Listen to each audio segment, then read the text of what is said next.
ꯃꯌꯥꯝꯕꯨ ꯑꯍꯥꯟꯕꯃꯛꯇꯗ ꯃꯈꯜ ꯃꯊꯦꯜ ꯃꯅꯤꯄꯨꯔ ꯐꯨꯜ ꯁ꯭ꯇꯣꯔꯤ ꯀꯂꯦꯛꯁꯟꯅ ꯃꯌꯥꯝꯕꯨ ꯇꯔꯥꯝꯅ ꯑꯣꯛꯆꯕꯒ ꯂꯣꯏꯅꯅ ꯏꯀꯣꯛꯅꯣꯟꯅ ꯈꯨꯔꯨꯝꯖꯔꯤ꯫ ꯉꯁꯤꯁꯨ ꯃꯌꯥꯝꯒꯤ ꯉꯥꯏꯍꯥꯛ ꯄꯣꯊꯥꯅꯕꯒꯤꯗꯃꯛꯇ ꯃꯅꯤꯄꯨꯔꯤ ꯍꯣꯔꯔ ꯁ꯭ꯇꯣꯔꯤ ꯑꯃꯃꯨꯛ ꯄꯨꯗꯨꯅ ꯂꯥꯛꯆꯔꯤ꯫ ꯍꯣꯔꯔ ꯁ꯭ꯇꯣꯔꯤ ꯑꯁꯤꯒꯤ ꯃꯃꯤꯡꯅ ꯕꯦꯕꯤ ꯆꯥ꯫ ꯋꯥꯔꯤ ꯑꯁꯤꯅ ꯍꯤꯡꯂꯤꯕ ꯑꯃꯗꯤ ꯂꯩꯈꯤꯗ꯭ꯔꯕ ꯀꯅꯥꯒꯨꯝꯕꯤ ꯑꯃꯠꯇꯒ ꯃꯔꯤ ꯂꯩꯅꯖꯗꯦ꯫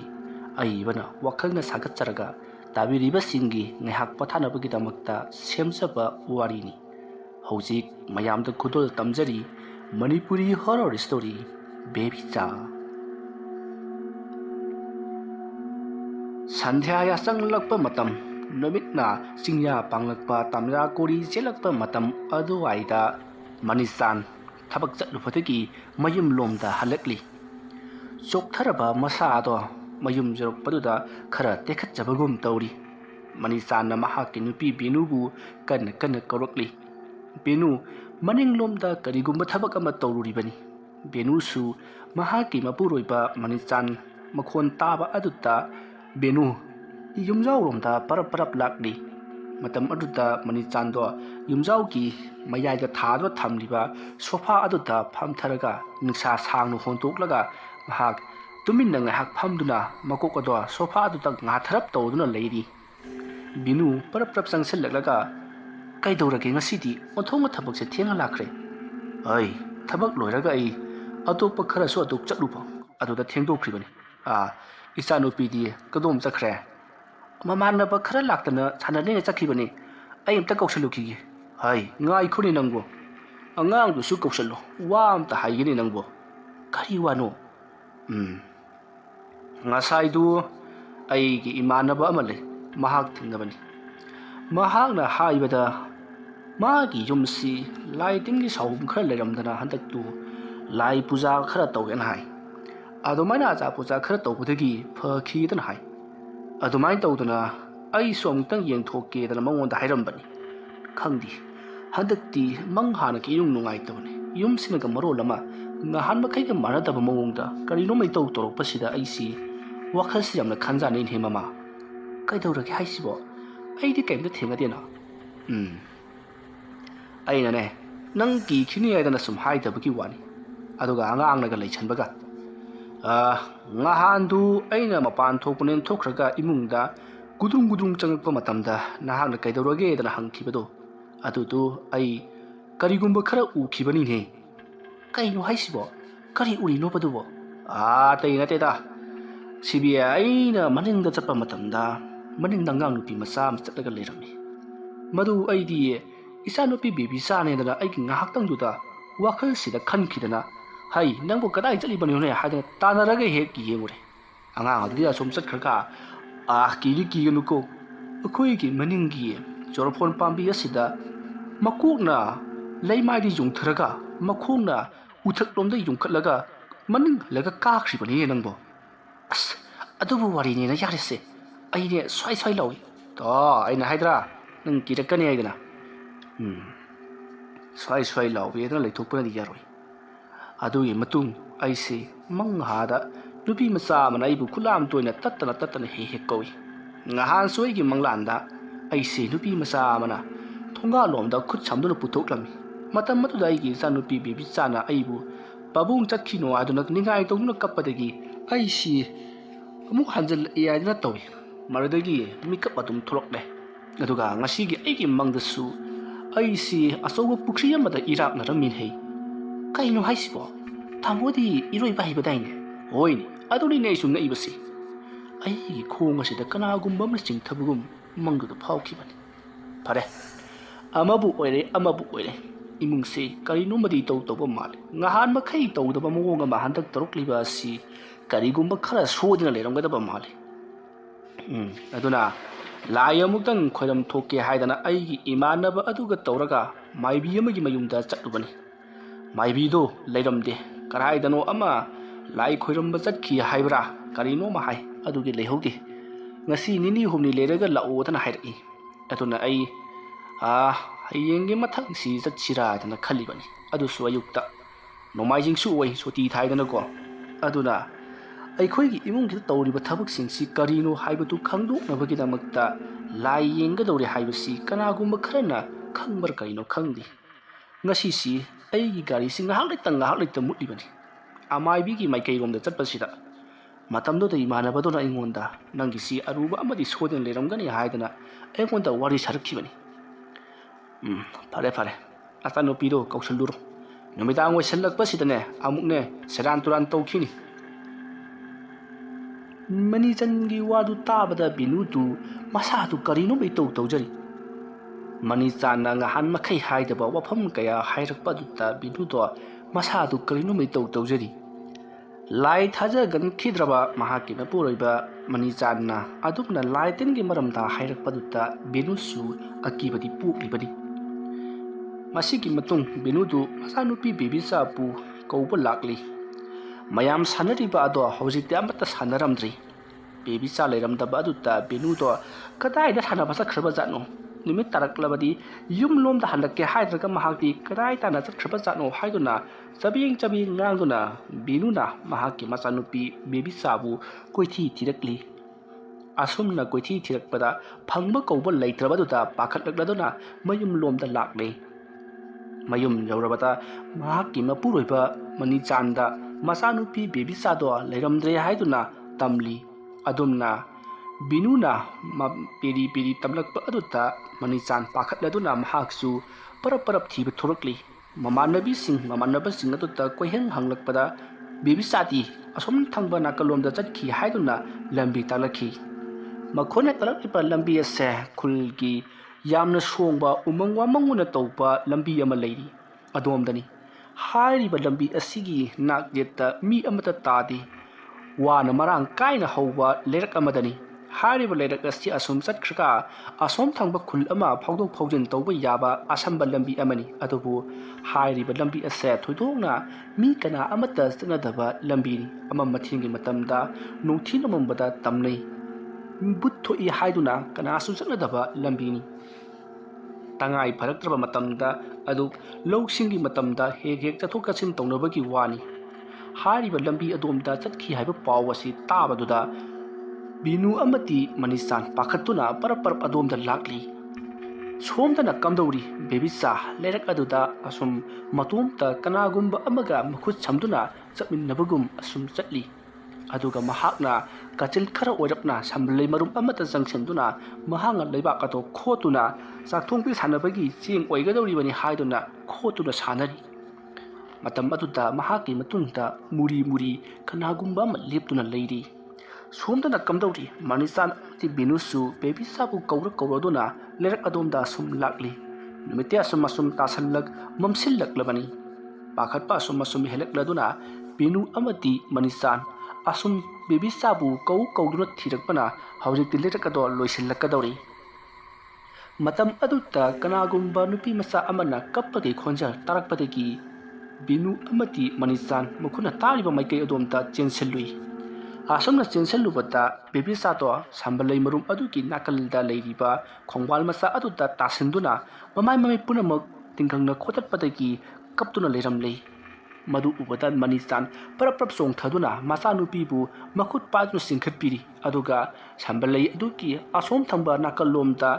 ꯁꯝꯕꯜꯂꯩ ꯍꯧꯗꯕ ꯑꯗꯣꯝꯗꯒꯤ ꯀꯣꯏꯔꯒ ꯂꯥꯛꯂꯒ ꯂꯩꯔꯛ ꯑꯗꯨꯗ ꯕꯤꯅꯨꯒ ꯃꯈꯣꯏ ꯑꯍꯨꯝ ꯄꯨꯟꯅ ꯂꯥꯛꯃꯤꯟꯅꯔꯤ ꯕꯦꯕꯤꯆꯥꯗꯤ ꯃꯃꯥꯏꯗ ꯇꯤꯡꯈꯪꯅ ꯈꯦꯠꯈꯤꯕ ꯄꯥꯝꯕꯣꯝꯗ ꯈꯦꯠꯈꯤꯕꯁꯤꯡ ꯑꯗꯨꯒꯤ ꯅꯥꯗꯨꯅ ꯑꯗꯨꯃꯛ ꯀꯞꯂꯤ ꯃꯇꯝ ꯑꯗꯨꯗ ꯃꯅꯤꯆꯥꯟꯅ ꯍꯩ ꯅꯪꯗꯤ ꯀꯩꯗꯧꯕꯒꯤ ꯁꯤꯗ ꯆꯠꯂꯨꯔꯤꯕꯅꯣ ꯏꯆꯥ ꯊꯣꯏꯕꯤ ꯅꯪꯁꯤ ꯑꯩꯅ ꯍꯥꯏꯗ꯭ꯔꯣ ꯁꯤꯒꯤ ꯂꯩꯔꯛꯁꯤꯗ ꯆꯠꯀꯅꯨ ꯅꯃꯥꯟꯅꯕꯒ ꯁꯥꯟꯅꯕ ꯂꯣꯏꯔꯕꯗꯤ ꯌꯨꯝꯗ ꯍꯜꯂꯛꯑꯣꯗ ꯅꯉꯣꯟꯗ ꯑꯩꯅ ꯆꯥꯃꯔꯛ ꯍꯟꯅ ꯍꯥꯏꯈ꯭ꯔꯕ ꯅꯠꯇ꯭ꯔꯣ ꯑꯗꯨꯅ ꯕꯦꯕꯤꯆꯥꯗ ꯃꯅꯤꯆꯥꯟꯅ ꯉꯥꯡꯕ ꯑꯗꯨꯗ ꯕꯦꯕꯤꯆꯥꯅ ꯀꯞꯇꯨꯅ ꯃꯃꯥꯟꯅꯕꯤꯅ ꯑꯁꯣꯝ ꯅꯥꯀꯟꯗ ꯁꯥꯟꯅꯔꯨꯁꯤ ꯍꯥꯏꯗꯨꯅ ꯄꯨꯕꯗꯒꯤ ꯆꯠꯄꯅꯤ ꯍꯥꯏꯗꯨꯅ ꯈꯨꯝꯂꯤ ꯃꯃꯥꯟꯅꯕꯤꯅ ꯑꯗꯣꯝꯗ ꯆꯠꯂꯨꯁꯤ ꯍꯥꯏꯕꯗꯒꯤ ꯆꯠꯄꯅꯤ ꯍꯥꯏꯕ ꯕꯦꯕꯤꯆꯥꯒꯤ ꯋꯥꯐꯝ ꯑꯗꯨ ꯇꯥꯕꯗ ꯕꯤꯅꯨ ꯑꯃꯗꯤ ꯃꯅꯤꯆꯥꯟ ꯌꯦꯡꯅꯩ ꯃꯇꯝ ꯑꯗꯨꯗ ꯃꯅꯤꯆꯥꯟꯅ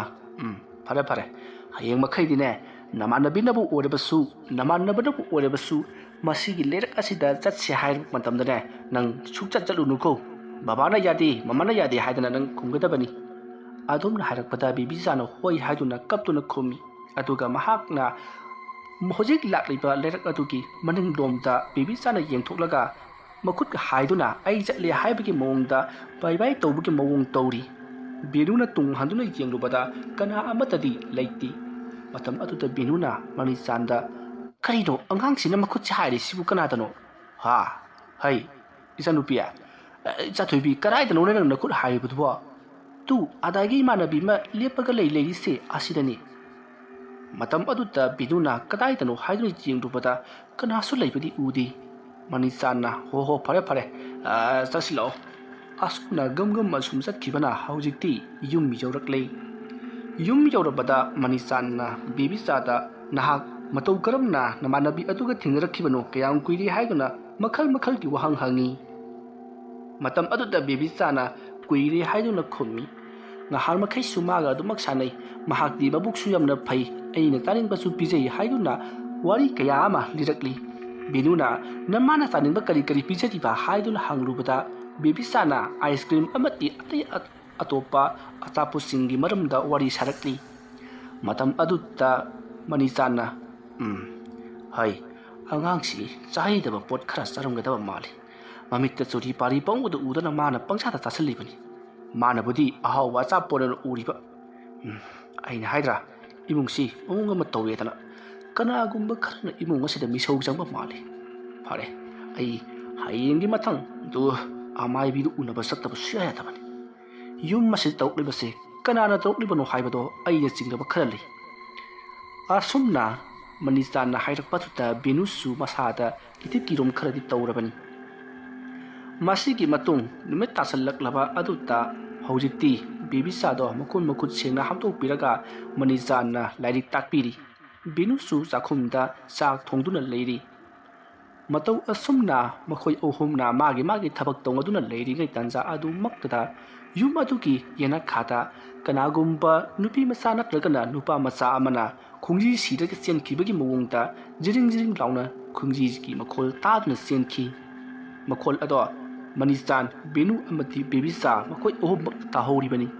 ꯃꯇꯝ ꯑꯗꯨꯗ ꯕꯦꯕꯤꯆꯥꯅ ꯀꯔꯤꯅꯣ ꯑꯁꯤꯗꯤ ꯍꯥꯏꯗꯨꯅ ꯃꯄꯥꯕꯨꯡ ꯃꯅꯤꯆꯥꯟꯗ ꯍꯪꯖꯔꯤ꯫ ꯃꯇꯝ ꯑꯗꯨꯗ ꯃꯅꯤꯆꯥꯟꯅ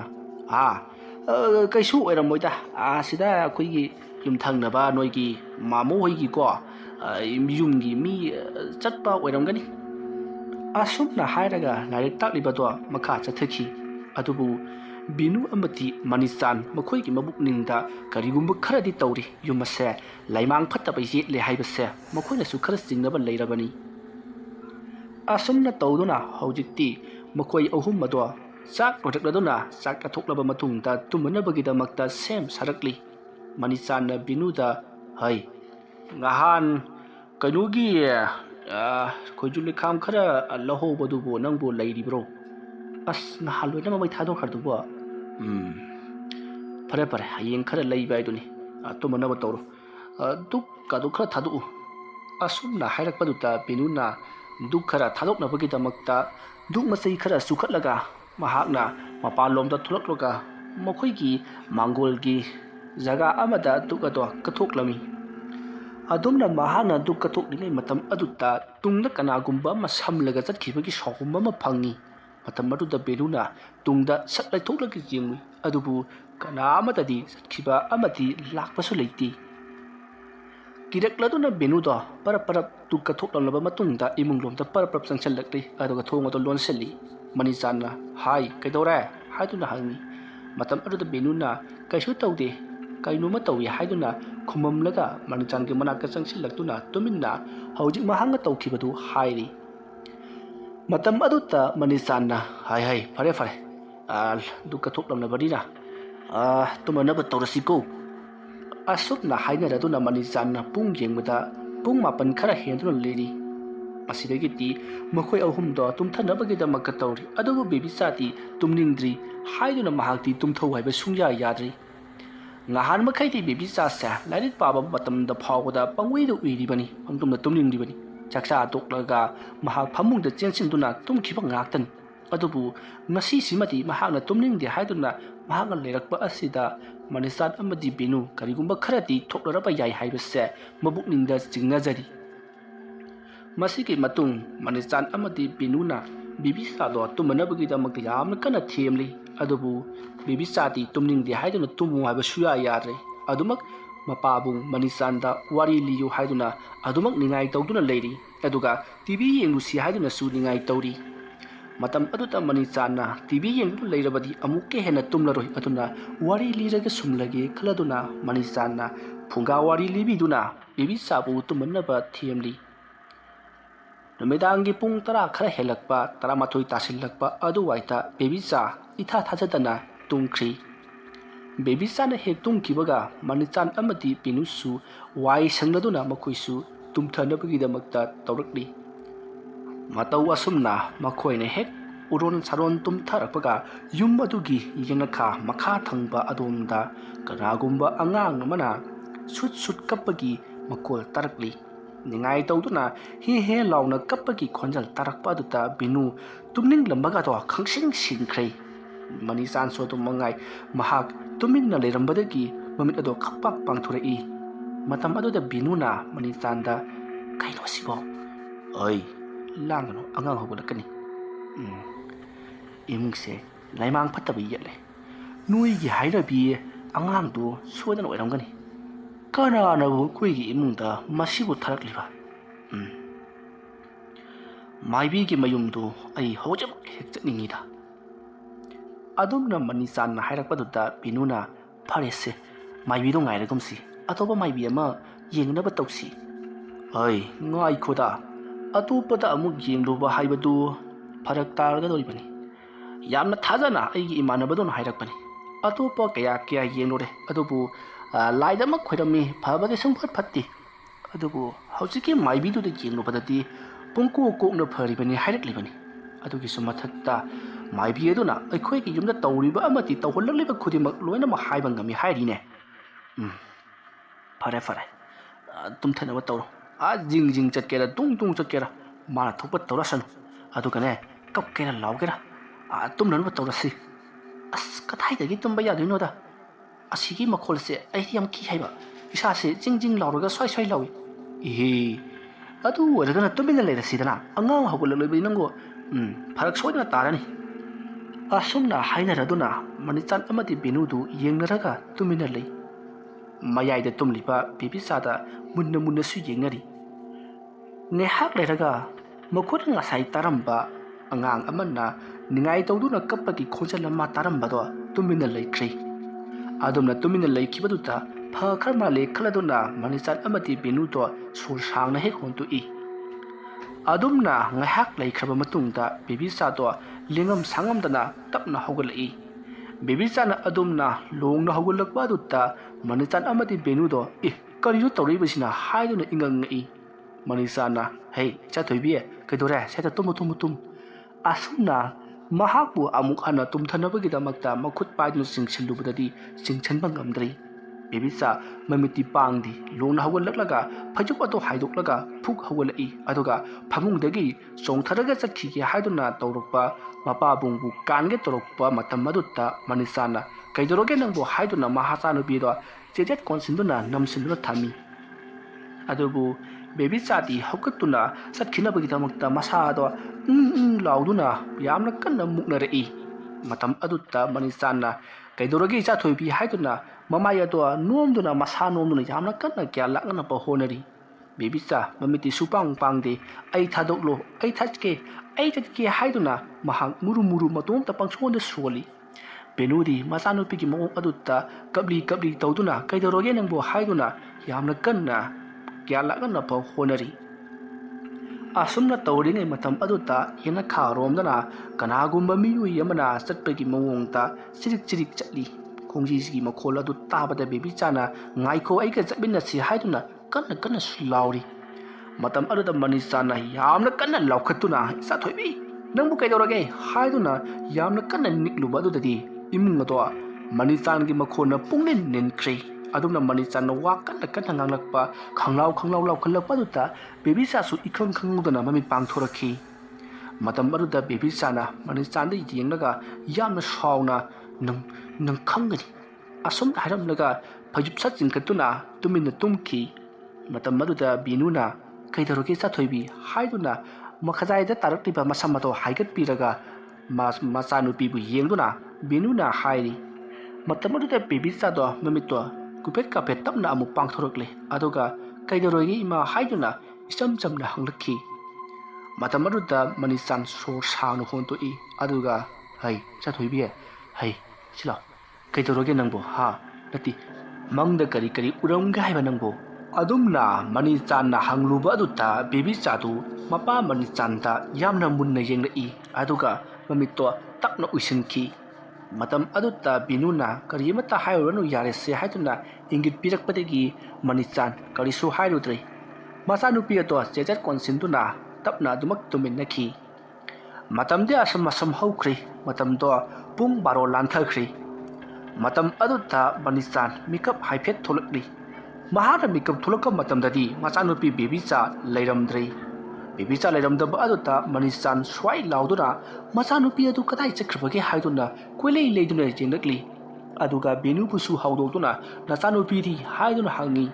ꯃꯇꯝ ꯑꯗꯨꯗ ꯕꯦꯅꯨꯁꯨ ꯏꯄꯥ ꯄꯥꯈꯠꯅ ꯀꯔꯤꯅꯣ ꯍꯥꯏꯁꯤꯕꯣ ꯁꯤꯗ ꯇꯨꯝꯍꯧꯕꯗꯥꯏꯅꯦ ꯍꯥꯏꯗꯨꯅ ꯃꯍꯥꯛꯁꯨ ꯏꯄꯥ ꯄꯥꯈꯠꯅ ꯍꯧꯒꯠꯂꯛꯂꯤ꯫ ꯑꯗꯨꯗꯨꯒ ꯕꯦꯕꯤꯆꯥꯕꯨ ꯃꯈꯣꯏ ꯑꯅꯤ ꯆꯪꯗꯨꯅ ꯀꯣꯏꯊꯤ ꯊꯤꯔꯛꯂꯤ꯫ ꯑꯁꯨꯝ ꯊꯤꯔꯛꯄ ꯃꯇꯝꯗ ꯌꯨꯝꯒꯤ ꯃꯃꯥꯡꯊꯣꯡ ꯑꯗꯨꯗꯤ ꯍꯥꯡꯗꯣꯛꯂꯝꯗꯦ꯫ ꯃꯃꯥꯡꯊꯣꯡ ꯍꯥꯡꯗꯣꯛꯇꯕꯅꯤꯅ ꯌꯨꯝ ꯑꯁꯤꯒꯤ ꯃꯄꯥꯟꯗꯗꯤ ꯊꯣꯛꯂꯝꯂꯣꯏ ꯍꯥꯏꯕꯁꯦ ꯃꯈꯣꯏꯅ ꯈꯪꯕꯗꯒꯤ ꯌꯨꯝ ꯑꯗꯨꯒꯤ ꯃꯅꯨꯡꯗ ꯀꯣꯏꯊꯤ ꯊꯤꯕ ꯍꯧꯔꯛꯂꯤ꯫ ꯑꯁꯨꯝꯅ ꯕꯦꯕꯤꯆꯥꯗꯣ ꯃꯈꯣꯏꯅ ꯀꯣꯏꯊꯤ ꯊꯤꯔꯛꯂꯕ ꯐꯥꯎꯕꯗ ꯁꯨꯐꯝ ꯐꯪꯕ ꯀꯧꯕ ꯂꯩꯇ꯭ꯔꯤ꯫ ꯆꯥꯛꯁꯪ ꯃꯊꯪ ꯃꯊꯪ ꯌꯦꯡꯉꯛꯄ ꯀꯥ ꯈꯨꯗꯤꯡ ꯆꯪꯗꯨꯅ ꯌꯦꯡꯂꯛꯄ ꯈꯨꯗꯤꯡꯗꯁꯨ ꯁꯨꯐꯝ ꯐꯪꯗ꯭ꯔꯤ꯫ ꯑꯗꯨꯝꯅ ꯕꯦꯕꯤꯆꯥꯗꯣ ꯃꯅꯤꯆꯥꯟ ꯑꯃꯗꯤ ꯕꯦꯅꯨꯅ ꯀꯣꯏꯊꯤ ꯊꯤꯔꯕ ꯐꯥꯎꯕꯗ ꯐꯪꯗꯕ ꯑꯗꯨꯗ ꯀꯧꯔꯗꯨꯅ ꯊꯤꯔꯛꯂꯤ꯫ ꯑꯁꯨꯝꯅ ꯃꯅꯤꯆꯥꯟꯅ ꯕꯦꯕꯤꯆꯥꯕꯨ ꯀꯧꯔꯗꯨꯅ ꯊꯤꯔꯛꯄꯗ ꯕꯦꯕꯤꯆꯥꯗꯣ ꯅꯥꯁꯣꯟꯅꯅ ꯃꯍꯥꯛꯅ ꯈꯨꯝꯂꯛꯈꯤ꯫ ꯃꯇꯝ ꯑꯗꯨꯗ ꯃꯅꯤꯆꯥꯟꯅ ꯀꯗꯥꯏꯗꯅꯣ ꯃꯥꯅ ꯈꯨꯝꯂꯛꯂꯤꯕꯁꯤꯅ ꯃꯥꯅ ꯂꯩꯔꯤꯕꯁꯤꯅ ꯀꯗꯥꯏꯗꯅꯣ ꯍꯥꯏꯗꯨꯅ ꯕꯦꯅꯨ ꯑꯃꯗꯤ ꯃꯅꯤꯆꯥꯟ ꯀꯣꯏꯆꯦꯟ ꯆꯦꯟꯗꯨꯅ ꯊꯤꯔꯛꯄ ꯃꯇꯝꯗ ꯕꯦꯕꯤꯆꯥ ꯀꯥꯡꯈꯗꯒꯤ ꯃꯍꯥꯛ ꯈꯨꯝꯂꯛꯈꯤ꯫ ꯃꯇꯝ ꯑꯗꯨꯗ ꯃꯅꯤꯆꯥꯟꯅ ꯀꯥꯡꯈꯗ ꯄꯥꯛꯊꯗꯨꯅ ꯃꯍꯥꯛꯅ ꯄꯥꯏꯔꯤꯕ ꯇꯣꯔꯆꯂꯥꯏꯠ ꯑꯗꯣ ꯀꯥꯞꯁꯤꯟꯗꯨꯅ ꯌꯦꯡꯂꯨꯕꯗ ꯕꯦꯕꯤꯆꯥ ꯃꯥꯏ ꯑꯗꯣ ꯍꯨꯃꯥꯡ ꯑꯅꯞꯄꯤ ꯀꯥꯡꯂꯒ ꯁꯨꯠ ꯁꯨꯠ ꯀꯞꯂꯒ ꯃꯍꯥꯛ ꯀꯥꯡꯈ ꯑꯗꯨꯗ ꯎꯄ꯭ꯔꯥꯡ ꯎꯞꯁꯤꯟꯗꯨꯅ ꯀꯞꯂꯒ ꯂꯩꯔꯝꯃꯤ꯫ ꯃꯗꯨ ꯎꯕꯗ ꯃꯅꯤꯆꯥꯟꯅ ꯃꯆꯥꯅꯨꯄꯤꯕꯨ ꯈꯨꯗꯥꯡ ꯄꯥꯏꯗꯨꯅ ꯆꯤꯡꯊꯣꯛꯂꯦ ꯑꯗꯨꯗꯨꯒ ꯀꯩꯗꯧꯔꯦ ꯍꯥ ꯀꯔꯤꯒꯤꯅꯣ ꯅꯪꯅ ꯀꯥꯡꯈꯗ ꯀꯞꯄꯝꯃꯤꯕꯗꯤ ꯍꯥꯏꯗꯨꯅ ꯍꯪꯉꯤ꯫ ꯃꯇꯝ ꯑꯗꯨꯗ ꯕꯦꯕꯤꯆꯥꯅ ꯃꯥꯒꯤ ꯃꯃꯥꯟꯅꯕꯤꯗꯨꯅ ꯀꯥꯡꯈꯗ ꯁꯥꯟꯅꯁꯤ ꯂꯥꯛꯑꯣ ꯍꯥꯏꯗꯨꯅ ꯃꯍꯥꯛꯄꯨ ꯀꯧꯔꯛꯄꯗꯒꯤ ꯑꯩꯅ ꯆꯪꯂꯨꯕꯅꯤ ꯑꯗꯨꯒ ꯃꯥꯗꯤ ꯂꯩꯁꯨ ꯂꯩꯔꯝꯗꯦ ꯍꯥꯏꯗꯨꯅ ꯀꯞꯂꯤ꯫ ꯃꯇꯝ ꯑꯗꯨꯗ ꯕꯦꯅꯨꯁꯨ ꯀꯞꯇꯨꯅ ꯃꯆꯥꯅꯨꯄꯤꯕꯨ ꯀꯣꯟꯁꯤꯟꯖꯔꯤ꯫ ꯑꯗꯨꯗꯨꯒ ꯍꯌꯦꯡ ꯃꯈꯩꯗꯤ ꯅꯃꯥꯟꯅꯕꯤꯗꯨꯅ ꯀꯧꯔꯛꯄꯗ ꯆꯠꯄ ꯌꯥꯔꯣꯏ ꯍꯥꯏꯗꯨꯅ ꯌꯥꯝꯅ ꯀꯟꯅ ꯁꯥꯎꯅ ꯆꯩꯔꯤ꯫ ꯃꯇꯝ ꯑꯗꯨꯗ ꯕꯦꯕꯤꯆꯥꯅ ꯑꯩꯗꯤ ꯆꯠꯂꯣꯏ ꯍꯥꯏꯕꯅꯤ ꯃꯥꯅ ꯂꯥꯛꯑꯣ ꯍꯥꯏꯗꯨꯅ ꯑꯩꯒꯤ ꯈꯨꯗꯥꯡ ꯄꯥꯏꯔꯒ ꯆꯤꯡꯂꯤꯕꯅꯤ ꯍꯥꯏꯔꯛꯄꯗ ꯃꯅꯤꯆꯥꯟꯅ ꯕꯦꯕꯤꯆꯥꯒꯤ ꯈꯨꯗꯥꯡꯗ ꯌꯦꯡꯂꯨꯕꯗ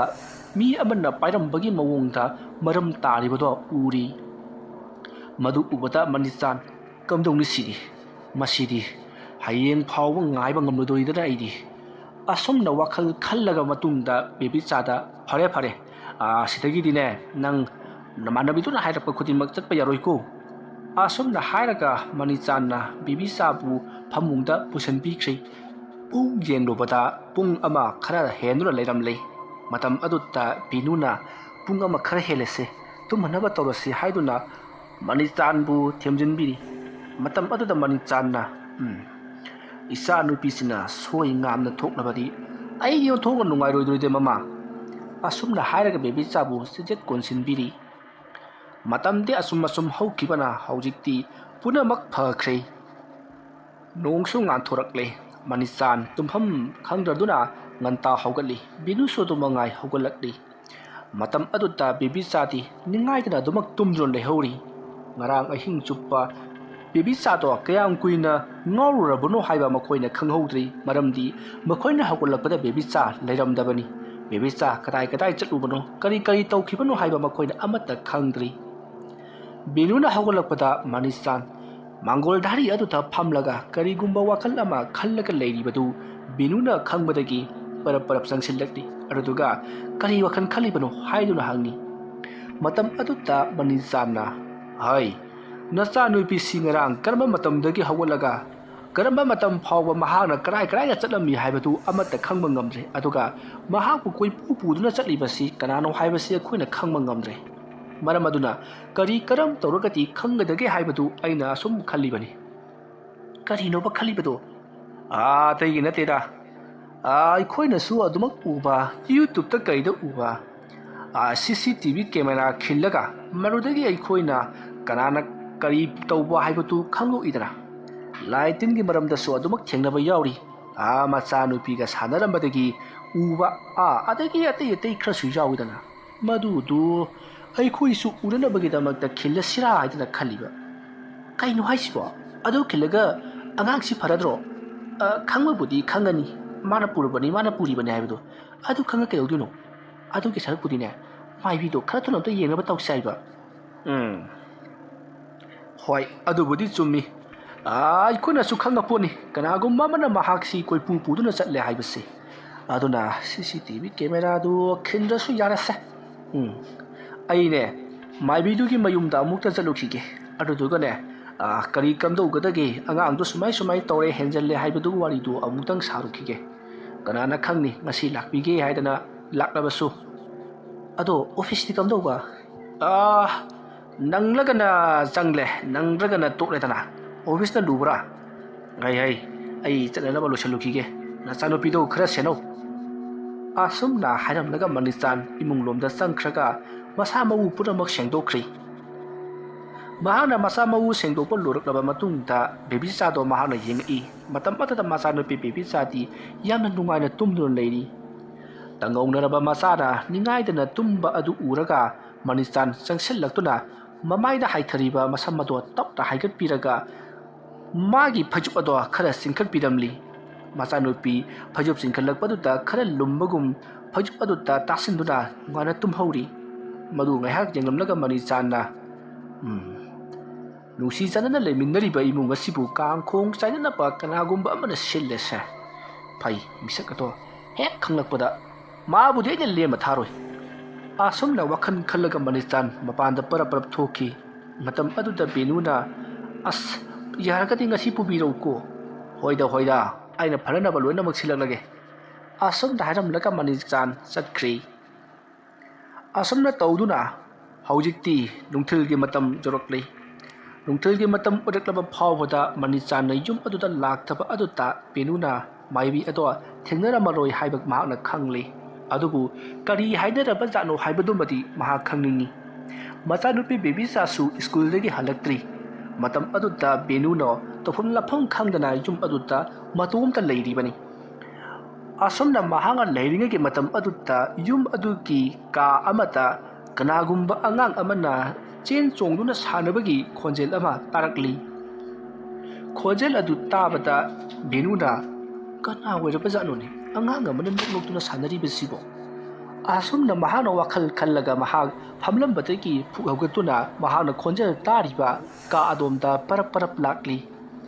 asomna mahanga lakka matamda nu khidura sanabagi khonjel adudi asum haugalakli masidagi di benudo kigum karigum mana makhol tariba ka adugi manungta sat changchenduna yenglubadadi kana amata leiramdi aduga yamna ngakliba mana mahana tariba khonjel ado ngasai mahangna leiramba TV ka adu tawena tarakhi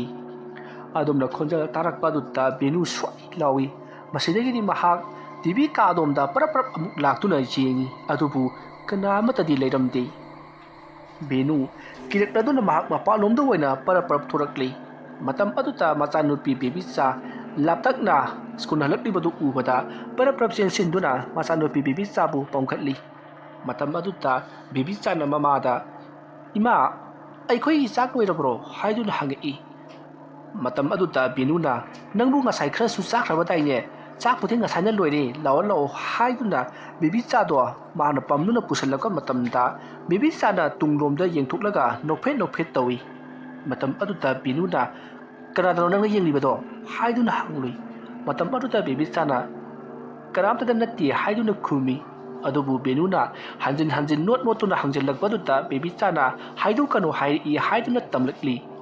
matam aduta benuna haidu kanu haribado kanadano haiduna hangi matam aduta baby cha na haidu kanu haiduna adumak khumdu leiri masidagi di benuna ho aduburo nanguna namana binane haidu kanu na haidaklibado haidu kanu ba ado haidu kanu na hairido kanadano bado dangne namana bido haidu kanu adubu ne nongoda haidu kanu na haidu kanano ba ꯑꯗꯨꯝꯅ ꯒ꯭ꯌꯥꯟ ꯇꯥꯗꯅ ꯍꯪꯖꯤꯜꯂꯛꯄꯗꯨꯗ ꯕꯦꯕꯤꯆꯥ ꯃꯃꯥꯟꯅꯕꯤ ꯑꯗꯨ ꯃꯍꯥꯛꯅ ꯇꯥꯛꯊꯣꯛꯈ꯭ꯔꯤ꯫ ꯑꯁꯤꯗ ꯂꯦꯞꯄꯤꯕꯁꯤꯅꯤ ꯍꯥꯏꯗꯨꯅ ꯈꯨꯗꯣꯝꯕꯤ ꯊꯤꯜꯂꯛꯂꯤ꯫ ꯑꯗꯨꯝꯅ ꯈꯨꯗꯣꯝꯕꯤ ꯊꯤꯜꯂꯛꯂꯤꯕꯗꯣ ꯄꯔꯗꯥ ꯑꯃꯒꯤ ꯃꯔꯨꯝꯂꯣꯝꯗꯅꯤ꯫ ꯃꯇꯝ ꯑꯗꯨꯗ ꯕꯦꯅꯨꯅ ꯌꯦꯡꯁꯤꯜꯂꯨꯕꯗ ꯄꯔꯗꯥ ꯑꯗꯨꯒꯤ ꯃꯔꯨꯝꯗ ꯀꯅꯥꯒꯨꯝꯕ ꯑꯃ ꯂꯩꯔꯤꯕꯗꯣ ꯕꯦꯅꯨꯅꯁꯨ ꯎꯔꯦ꯫ ꯃꯗꯨ ꯎꯕꯗ ꯕꯦꯅꯨꯅ ꯀꯅꯥꯅꯣ ꯁꯤꯗꯤ ꯍꯥꯏꯗꯨꯅ ꯃꯍꯥꯛ ꯁ꯭ꯋꯥꯏ ꯂꯥꯎꯏ꯫ ꯃꯍꯥꯛꯅ ꯕꯦꯕꯤꯆꯥꯒꯤ ꯃꯐꯤ ꯃꯔꯣꯟ ꯍꯣꯡꯗꯣꯛꯅ ꯕꯦꯕꯤꯆꯥꯗ ꯑꯣꯟꯁꯤꯟꯗꯨꯅ ꯕꯦꯅꯨꯅ ꯑꯁꯤꯗꯗꯤ ꯀꯅꯥꯁꯨ ꯂꯩꯇꯅ ꯍꯥꯏꯗꯨꯅ ꯈꯨꯝꯃꯤ꯫ ꯃꯇꯝ ꯑꯗꯨꯗ ꯕꯦꯕꯤꯆꯥꯅ ꯑꯁꯤꯗ ꯂꯦꯞꯄꯤꯕꯁꯤꯗꯤ ꯍꯥꯏꯗꯨꯅ ꯃꯍꯥꯛꯅ ꯆꯠꯈꯤꯒꯦ ꯇꯧꯕꯗ ꯕꯦꯅꯨꯅ ꯆꯠꯇꯅꯕꯒꯤꯗꯃꯛꯇ ꯈꯥꯝꯂꯤ꯫ ꯑꯗꯨꯒ ꯆꯥꯛ ꯆꯥꯔꯨ ꯂꯥꯛꯑꯣ ꯍꯥꯏꯗꯨꯅ ꯕꯦꯕꯤꯆꯥꯗꯣ ꯆꯥꯛꯈꯨꯝꯂꯣꯝꯗ ꯑꯣꯏꯅ ꯄꯨꯁꯤꯟꯈ꯭ꯔꯦ꯫ ꯃꯇꯝ ꯑꯗꯨꯗ ꯕꯦꯕꯤꯆꯥꯅ ꯃꯃꯥꯟꯅꯕꯤ ꯑꯗꯨꯗ ꯆꯥꯛ ꯆꯥꯁꯦ ꯂꯥꯛꯑꯣ ꯍꯥꯏꯗꯨꯅ ꯃꯈꯨꯠ ꯈꯠꯇꯨꯅ ꯀꯧꯏ꯫ ꯑꯗꯨꯕꯨ ꯕꯦꯅꯨꯅ ꯅꯃꯥꯟꯅꯕꯤꯁꯤ ꯀꯧꯔꯛꯀꯅꯨ ꯍꯥꯏꯗꯨꯅ ꯆꯩꯕꯗꯒꯤ ꯕꯦꯕꯤꯆꯥ ꯇꯨꯃꯤꯟꯅ ꯂꯩꯈ꯭ꯔꯦ꯫ ꯃꯁꯤꯒꯤ ꯃꯇꯨꯡ ꯕꯦꯕꯤꯆꯥ ꯆꯥꯛ ꯆꯥꯅꯕꯒꯤꯗꯃꯛꯇ ꯄꯨꯈꯝ ꯑꯗꯨꯗ ꯐꯝꯊꯔꯤ꯫ ꯃꯇꯝ ꯑꯗꯨꯗ ꯕꯦꯅꯨꯅꯁꯨ ꯆꯥꯛ ꯑꯗꯣ ꯃꯥꯅ ꯆꯥꯔꯅꯨ ꯃꯥꯅ ꯑꯣꯏꯅ ꯏꯟꯕꯤꯒꯦ ꯍꯥꯏꯗꯨꯅ ꯕꯦꯅꯨꯅ ꯑꯣꯏꯅ ꯕꯦꯕꯤꯆꯥꯗ ꯆꯥꯛ ꯏꯟꯕꯤꯔꯤ꯫ ꯃꯇꯝ ꯑꯗꯨꯗ ꯕꯦꯕꯤꯆꯥꯅ ꯃꯃꯥꯟꯅꯕꯤ ꯑꯗꯨꯗꯁꯨ ꯏꯜꯂꯨ ꯍꯥꯏꯗꯨꯅ ꯍꯥꯏꯔꯛꯄꯗ ꯕꯦꯅꯨꯅ ꯅꯃꯥꯟꯅꯕꯤꯁꯤ ꯅꯅꯥꯛꯇ ꯐꯝꯕ꯭ꯔꯥ ꯍꯥꯏꯗꯨꯅ ꯍꯪꯉꯤ꯫ ꯃꯇꯝ ꯑꯗꯨꯗ ꯕꯦꯕꯤꯆꯥꯅ ꯐꯝꯃꯤ ꯍꯥꯏꯗꯨꯅ ꯈꯨꯝꯂꯛꯄꯗ ꯕꯦꯅꯨꯗꯤ ꯁ꯭ꯋꯥꯏ ꯂꯥꯎꯈ꯭ꯔꯦ꯫ ꯃꯇꯝ ꯑꯗꯨꯗ ꯕꯦꯕꯤꯆꯥꯅ ꯃꯥꯒꯤ ꯆꯥꯔꯨꯛ ꯑꯗꯨꯒꯤ ꯃꯄꯥꯟꯗ ꯌꯥꯎꯔꯤꯕ ꯉꯥ ꯃꯆꯦꯠ ꯑꯃ ꯁꯦꯠꯂꯒ ꯑꯍꯥꯡꯕ ꯃꯥꯂꯪ ꯑꯗꯨꯗ ꯏꯜꯂꯤꯕꯅꯤ ꯍꯥꯏꯗꯨꯅ ꯏꯜꯂꯤ꯫ ꯕꯦꯅꯨ ꯃꯆꯥꯅꯨꯄꯤꯅ ꯇꯧꯔꯤꯕꯗꯣ ꯀꯔꯤꯅꯣ ꯍꯥꯏꯗꯨꯅ ꯀꯤꯊꯤ ꯀꯤꯔꯨꯝ ꯇꯧꯗꯨꯅ ꯌꯦꯡꯂꯤ꯫ ꯑꯗꯨꯕꯨ ꯍꯧꯖꯤꯛ ꯕꯦꯕꯤꯆꯥꯅ ꯏꯜꯂꯤꯕ ꯉꯥ ꯑꯗꯨꯗꯤ ꯂꯩꯃꯥꯏꯗ ꯑꯣꯏꯅ ꯇꯥꯈ꯭ꯔꯦ꯫ ꯃꯗꯨ ꯎꯕꯗ ꯕꯦꯅꯨꯅ ꯀꯔꯤꯅꯣ ꯃꯁꯤꯒꯤ ꯑꯉꯥꯡꯁꯤꯕꯣ ꯃꯥꯒꯤ ꯋꯥꯈꯜꯅ ꯎꯕ ꯍꯦꯂꯨꯁꯤꯅꯦꯁꯟ ꯑꯣꯏꯔꯕ ꯖꯥꯠꯂꯥ? ꯑꯩꯒꯤ ꯏꯆꯥꯅꯨꯄꯤꯁꯤꯕꯨ ꯁꯥꯏꯀ꯭ꯔꯤ ꯅꯥꯔꯕ ꯖꯥꯠꯂꯥ? ꯑꯁꯨꯝꯅ ꯃꯇꯣꯝꯇꯁꯨ ꯋꯥꯈꯜ ꯄꯥꯈꯪꯗ ꯈꯟꯕ ꯍꯧꯔꯛꯂꯤ꯫ ꯑꯗꯨꯝꯅ ꯂꯩꯔꯤꯉꯩ ꯃꯇꯝ ꯑꯗꯨꯗ ꯕꯦꯕꯤꯆꯥꯒꯤ ꯃꯁꯝ ꯑꯗꯣ ꯀꯅꯥꯒꯨꯝꯕ ꯃꯤꯑꯣꯏ ꯑꯃꯅ ꯄꯥꯏꯔꯒ ꯆꯤꯡꯈꯤꯕꯒꯨꯝ ꯇꯨꯡꯂꯣꯝꯗ ꯍꯥꯏꯐꯦꯠ ꯋꯥꯡꯂꯞ ꯇꯧꯅ ꯊꯥꯡꯒꯠꯂꯛꯂꯒ ꯍꯥꯏꯐꯦꯠ ꯆꯤꯡꯏ꯫ ꯃꯇꯝ ꯑꯗꯨꯗ ꯕꯦꯕꯤꯆꯥꯅ ꯅꯣꯛꯂꯒ ꯇꯧꯔꯛꯀꯅꯨ ꯍꯥꯏꯕꯅꯤ ꯍꯥꯏꯗꯨꯅ ꯃꯍꯥꯛꯅ ꯅꯣꯛꯂꯤ꯫ ꯉꯁꯥꯏꯃꯈꯩ ꯕꯦꯕꯤꯆꯥꯒꯤ ꯋꯥꯈꯜꯅ ꯑꯣꯏꯔꯕ ꯖꯥꯠꯂꯥ ꯍꯥꯏꯗꯨꯅ ꯈꯜꯂꯨꯕ ꯕꯦꯅꯨꯗꯣ ꯍꯧꯖꯤꯛ ꯇꯧꯔꯤꯕ ꯃꯑꯣꯡ ꯑꯗꯨꯗ ꯁ꯭ꯋꯥꯏ ꯂꯥꯎꯏ꯫ ꯃꯍꯥꯛ ꯇꯨꯡ ꯍꯟꯗꯨꯅ ꯈꯪꯇꯨ ꯇꯨꯏ꯫ ꯃꯗꯨ ꯎꯕꯗ ꯕꯦꯕꯤꯆꯥꯅ ꯀꯩꯗꯧꯔꯒꯦ ꯏꯃꯥ ꯍꯥꯏꯗꯨꯅ ꯍꯪꯉꯛꯂꯤ꯫ ꯕꯦꯅꯨꯅ ꯀꯩꯁꯨ ꯇꯧꯗꯦ ꯍꯥꯏꯗꯨꯅ ꯕꯦꯕꯤꯆꯥꯗꯣ ꯆꯥꯛ ꯃꯈꯥ ꯇꯥꯅ ꯑꯗꯨꯃꯛ ꯏꯜꯂꯤ꯫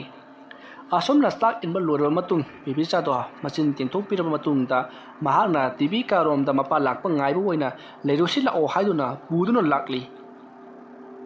ꯃꯇꯝ ꯑꯗꯨꯗ ꯕꯦꯕꯤꯆꯥꯅ ꯑꯗꯨꯗꯤ ꯄꯥꯏꯒꯅꯣ ꯍꯥꯏꯗꯨꯅ ꯇꯨꯡꯂꯣꯝꯗ ꯂꯥꯎꯈꯤ꯫ ꯕꯦꯅꯨꯅ ꯀꯔꯤꯅꯣ ꯍꯥꯏꯗꯨꯅ ꯌꯦꯡꯊꯣꯛꯂꯨꯕꯗ ꯍꯧꯖꯤꯛ ꯕꯦꯕꯤꯆꯥꯅ ꯆꯥꯛ ꯆꯥꯕꯒꯤ ꯍꯧꯖꯤꯛ ꯁꯤꯖꯤꯟꯅꯈꯤꯕ ꯄ꯭ꯂꯦꯠ ꯄꯨꯈꯝ ꯑꯗꯣ ꯂꯩꯃꯥꯏꯗ ꯀ꯭ꯔꯣꯡ ꯒ꯭ꯔꯥꯡ ꯂꯥꯎꯅ ꯇꯥꯔꯛꯈꯤ꯫ ꯃꯗꯣ ꯀꯅꯥꯒꯨꯝꯕ ꯑꯃꯅ ꯄꯥꯏꯔꯒ ꯊꯥꯡꯒꯠꯂꯝꯕꯗꯒꯤ ꯃꯣꯏꯅ ꯌꯦꯡꯊꯣꯔꯛꯄꯗꯒꯤ ꯊꯥꯗꯈꯤꯕꯒꯤ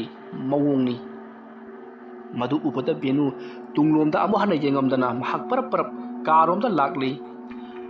ꯃꯁꯤꯒꯤ ꯃꯇꯨꯡ ꯕꯦꯅꯨꯅ ꯃꯍꯥꯛꯀꯤ ꯃꯄꯨꯔꯣꯏꯕ ꯃꯅꯤꯆꯥꯟꯗ ꯐꯣꯟ ꯇꯧꯗꯨꯅ ꯍꯧꯖꯤꯛ ꯅꯍꯥꯛ ꯀꯗꯥꯏꯗ ꯂꯩꯕꯒꯦ ꯍꯥꯏꯗꯨꯅ ꯍꯪꯉꯤ꯫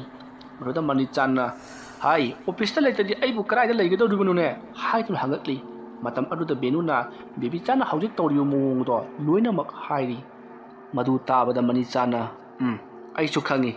ꯃꯥꯏꯕꯤꯗꯨꯅ ꯍꯌꯦꯡ ꯂꯥꯛꯂꯒꯦꯗꯅ ꯍꯥꯏꯔꯛꯂꯦ ꯍꯥꯏꯗꯨꯅ ꯇꯝꯃꯤ꯫ ꯑꯗꯨꯒ ꯑꯣꯐꯤꯁꯀꯤ ꯊꯕꯛ ꯈꯔ ꯆꯤꯜꯂꯤ ꯉꯥꯏꯍꯥꯛ ꯂꯩꯔꯒ ꯐꯣꯟ ꯇꯧꯔꯛꯀꯦ ꯑꯩꯁꯨ ꯂꯥꯛꯂꯒꯗꯕꯅꯤ ꯍꯥꯏꯔꯝꯂꯒ ꯐꯣꯟ ꯑꯗꯨ ꯑꯗꯨꯃꯛ ꯀꯛꯈ꯭ꯔꯦ꯫ ꯕꯦꯅꯨ ꯇꯧꯐꯝ ꯈꯪꯗꯦ ꯃꯃꯥꯡꯗ ꯊꯥꯔꯤꯕ ꯇꯤꯚꯤ ꯑꯗꯣ ꯌꯦꯡꯖꯩ ꯍꯥꯏꯕꯇꯅꯤ ꯋꯥꯈꯜꯗꯤ ꯇꯔꯪ ꯑꯃꯗ ꯂꯩꯔꯤꯕꯅꯤ꯫ ꯃꯁꯤꯒꯤ ꯃꯇꯨꯡ ꯉꯥꯏꯍꯥꯛ ꯂꯩꯔꯕ ꯃꯇꯨꯡꯗ ꯃꯅꯤꯆꯥꯟꯅ ꯃꯍꯥꯛ ꯑꯣꯐꯤꯁꯇꯒꯤ ꯍꯜꯂꯛꯂꯦ ꯍꯥꯏꯗꯨꯅ ꯐꯣꯟ ꯇꯧꯔꯛꯈꯤ꯫ ꯃꯇꯝ ꯑꯗꯨꯗ ꯕꯦꯅꯨꯅ ꯃꯍꯥꯛꯅ ꯑꯣꯐꯤꯁ ꯍꯜꯂꯛꯄꯗ ꯈꯨꯖꯨ ꯂꯩꯈꯥꯝꯗꯨ ꯈꯔ ꯂꯩꯕꯤꯔꯛꯎ ꯍꯥꯏꯗꯨꯅ ꯃꯍꯥꯛꯅ ꯄꯣꯠ ꯇꯞꯄꯤ꯫ ꯑꯁꯨꯝꯅ ꯇꯧꯗꯨꯅ ꯃꯅꯤꯆꯥꯟ ꯈꯨꯖꯨ ꯂꯩꯈꯥꯝ ꯈꯔ ꯂꯩꯔꯕ ꯃꯇꯨꯡꯗ ꯅꯨꯡꯊꯤꯜꯒꯤ ꯄꯨꯡ 2 ꯈꯔ ꯍꯦꯜꯂꯛꯄ ꯑꯗꯨꯋꯥꯏꯗ ꯃꯌꯨꯝꯂꯣꯝꯗ ꯍꯜꯂꯛꯂꯤ꯫ ꯃꯇꯝ ꯑꯗꯨꯗ ꯕꯦꯕꯤꯆꯥ ꯁꯥꯟꯅꯕ ꯆꯠꯂꯨꯈꯤꯒꯦ ꯍꯥꯏꯗꯨꯅ ꯃꯃꯥꯗ ꯌꯥꯝꯅ ꯀꯟꯅ ꯍꯥꯏꯔꯤ꯫ ꯑꯗꯨꯕꯨ ꯕꯦꯅꯨꯅ ꯁꯨꯡꯌꯥ ꯌꯥꯕ ꯀꯧꯕ ꯂꯩꯇ꯭ꯔꯦ꯫ ꯅꯍꯥꯛ ꯁꯥꯟꯅꯕ ꯆꯠꯄ ꯌꯥꯔꯔꯣꯏ ꯌꯨꯝꯗ ꯆꯦꯛꯁꯤꯟꯅ ꯂꯩꯒꯗꯕꯅꯤ꯫ ꯌꯨꯝ ꯑꯁꯤꯗ ꯕꯕꯥꯅ ꯌꯥꯝꯅ ꯐꯖꯕ ꯌꯥꯝꯅ ꯅꯨꯡꯁꯤꯖꯕ ꯂꯥꯏꯔꯤ ꯑꯃ ꯂꯩꯔꯛꯀꯅꯤ ꯁꯥꯟꯅꯄꯣꯠ ꯂꯩꯔꯛꯀꯅꯤ ꯍꯥꯏꯗꯨꯅ ꯊꯦꯝꯗꯨꯅ ꯊꯝꯂꯤ꯫ ꯑꯗꯨꯕꯨ ꯕꯦꯕꯤꯆꯥꯗꯤ ꯃꯍꯥꯛ ꯁꯥꯟꯅꯄꯣꯠ ꯄꯥꯝꯗꯦ ꯁꯥꯟꯅꯕ ꯆꯠꯀꯦ ꯍꯥꯏꯗꯨꯅ ꯌꯥꯝꯅ ꯀꯟꯅ ꯅꯤꯡꯉꯥꯏ ꯇꯧꯗꯨꯅ ꯀꯞꯂꯤ꯫ ꯑꯗꯨꯕꯨ ꯕꯦꯅꯨꯅ ꯁꯨꯡꯆꯠ ꯆꯠꯍꯟꯗ꯭ꯔꯤ꯫ ꯃꯔꯝꯗꯤ ꯃꯍꯥꯛꯅ ꯁꯥꯟꯅꯕ ꯆꯠꯈ꯭ꯔꯒ ꯃꯃꯥꯟꯅꯕ ꯑꯇꯩꯒ ꯁꯥꯟꯅꯕꯒꯤ ꯃꯍꯨꯠꯇ ꯃꯍꯥꯛꯀꯤ ꯋꯥꯈꯜꯅ ꯁꯥꯒꯠꯇꯨꯅ ꯂꯩꯔꯤꯕ ꯅꯠꯇ꯭ꯔꯒꯅ ꯃꯍꯥꯛꯀꯤ ꯃꯇꯨꯡꯗ ꯀꯣꯏꯏꯟ ꯏꯟꯅꯔꯤꯕ ꯃꯍꯥꯛꯀꯤ ꯃꯃꯥꯟꯅꯕꯤ ꯑꯗꯨꯅ ꯃꯍꯥꯛꯄꯨ ꯆꯍꯩꯗꯕ ꯆꯤꯟꯖꯥꯛ ꯄꯤꯖꯕ ꯑꯃꯗꯤ ꯄꯨꯔꯣꯏꯗꯕ ꯃꯐꯝꯗ ꯀꯣꯏꯄꯨ ꯄꯨꯗꯨꯅ ꯉꯥꯎꯅ ꯐꯩꯅ ꯆꯠꯅꯕꯒꯤꯗꯃꯛꯇ ꯀꯣꯏꯆꯦꯟ ꯆꯦꯟꯕ ꯑꯁꯦ ꯇꯧꯗꯅꯕꯒꯤꯗꯃꯛꯇꯅꯤ꯫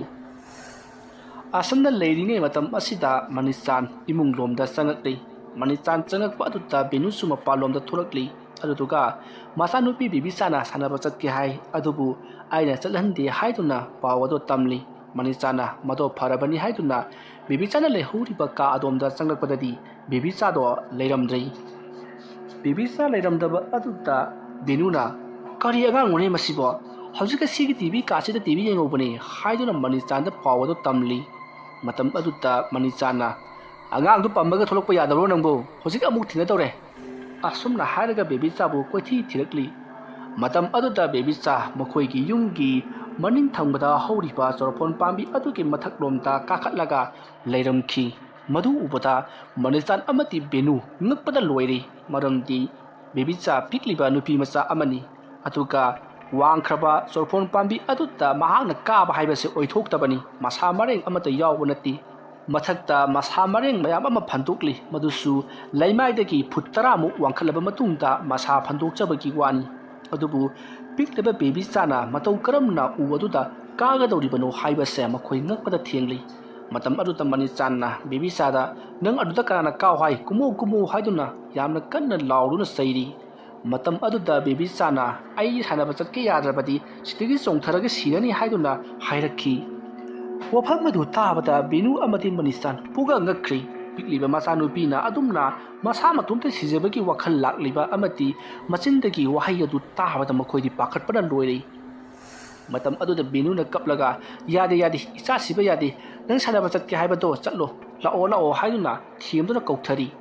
ꯃꯇꯝ ꯑꯗꯨꯗ ꯕꯦꯕꯤꯆꯥꯗꯣ ꯎꯁꯥ ꯑꯃꯗꯒꯤ ꯎꯁꯥ ꯑꯃꯗ ꯄꯥꯏꯗꯨꯅ ꯀꯨꯝꯊꯔꯛꯄꯗꯣ ꯍꯩꯇꯕꯒꯨꯝ ꯇꯧꯔꯤ ꯃꯁꯤꯗꯒꯤꯗꯤ ꯃꯍꯥꯛ ꯌꯥꯝꯅ ꯀꯟꯅ ꯀꯞꯄꯛꯂꯦ ꯑꯩ ꯁꯤꯗ ꯀꯃꯥꯏꯅ ꯂꯩꯔꯝꯃꯤꯅꯣ ꯍꯥꯏꯗꯨꯅꯁꯨ ꯃꯆꯤꯟꯗ ꯀꯟꯅ ꯀꯟꯅ ꯂꯥꯎꯔꯤ ꯃꯇꯝ ꯑꯗꯨꯗ ꯃꯅꯤꯆꯥꯟꯅ ꯃꯍꯥꯛ ꯌꯨꯝꯂꯣꯝꯗ ꯄꯔꯞ ꯆꯦꯟꯁꯤꯟꯈ꯭ꯔꯒ ꯃꯈꯣꯏꯒꯤ ꯌꯦꯅꯈꯥꯗ ꯉꯥꯗꯨꯅ ꯊꯝꯂꯤꯕ ꯌꯣꯠꯀꯤ ꯀꯩꯔꯥꯛ ꯑꯗꯣ ꯂꯧꯊꯣꯔꯛꯂꯒ ꯀꯩꯔꯥꯛ ꯑꯗꯨ ꯊꯥꯔꯒ ꯃꯆꯥꯅꯨꯄꯤꯕꯨ ꯂꯧꯊꯕꯤꯔꯤ ꯃꯇꯝ ꯑꯗꯨꯗ ꯃꯅꯤꯆꯥꯟꯅ ꯈꯪꯂꯤ ꯃꯍꯥꯛ ꯀꯔꯤꯒꯨꯝꯕ ꯑꯃ ꯁꯛꯇꯤ ꯑꯃ ꯃꯉꯣꯟꯗ ꯂꯩꯕꯗꯒꯤ ꯃꯐꯝ ꯑꯁꯤꯗ ꯀꯥꯈꯠꯂꯝꯂꯤꯕꯅꯤ ꯍꯥꯏꯕꯁꯦ ꯃꯍꯥꯛꯅ ꯈꯪꯂꯛꯈꯤ ꯃꯗꯨꯒꯤ ꯃꯇꯨꯡ ꯃꯅꯤꯆꯥꯟꯅ ꯕꯦꯕꯤꯆꯥꯕꯨ ꯄꯨꯗꯨꯅ ꯂꯥꯛꯂꯒ ꯃꯍꯥꯛ ꯌꯨꯝ ꯑꯗꯨꯒꯤ ꯃꯅꯨꯡꯗ ꯆꯪꯁꯤꯜꯂꯛꯂꯒ ꯕꯦꯅꯨꯗ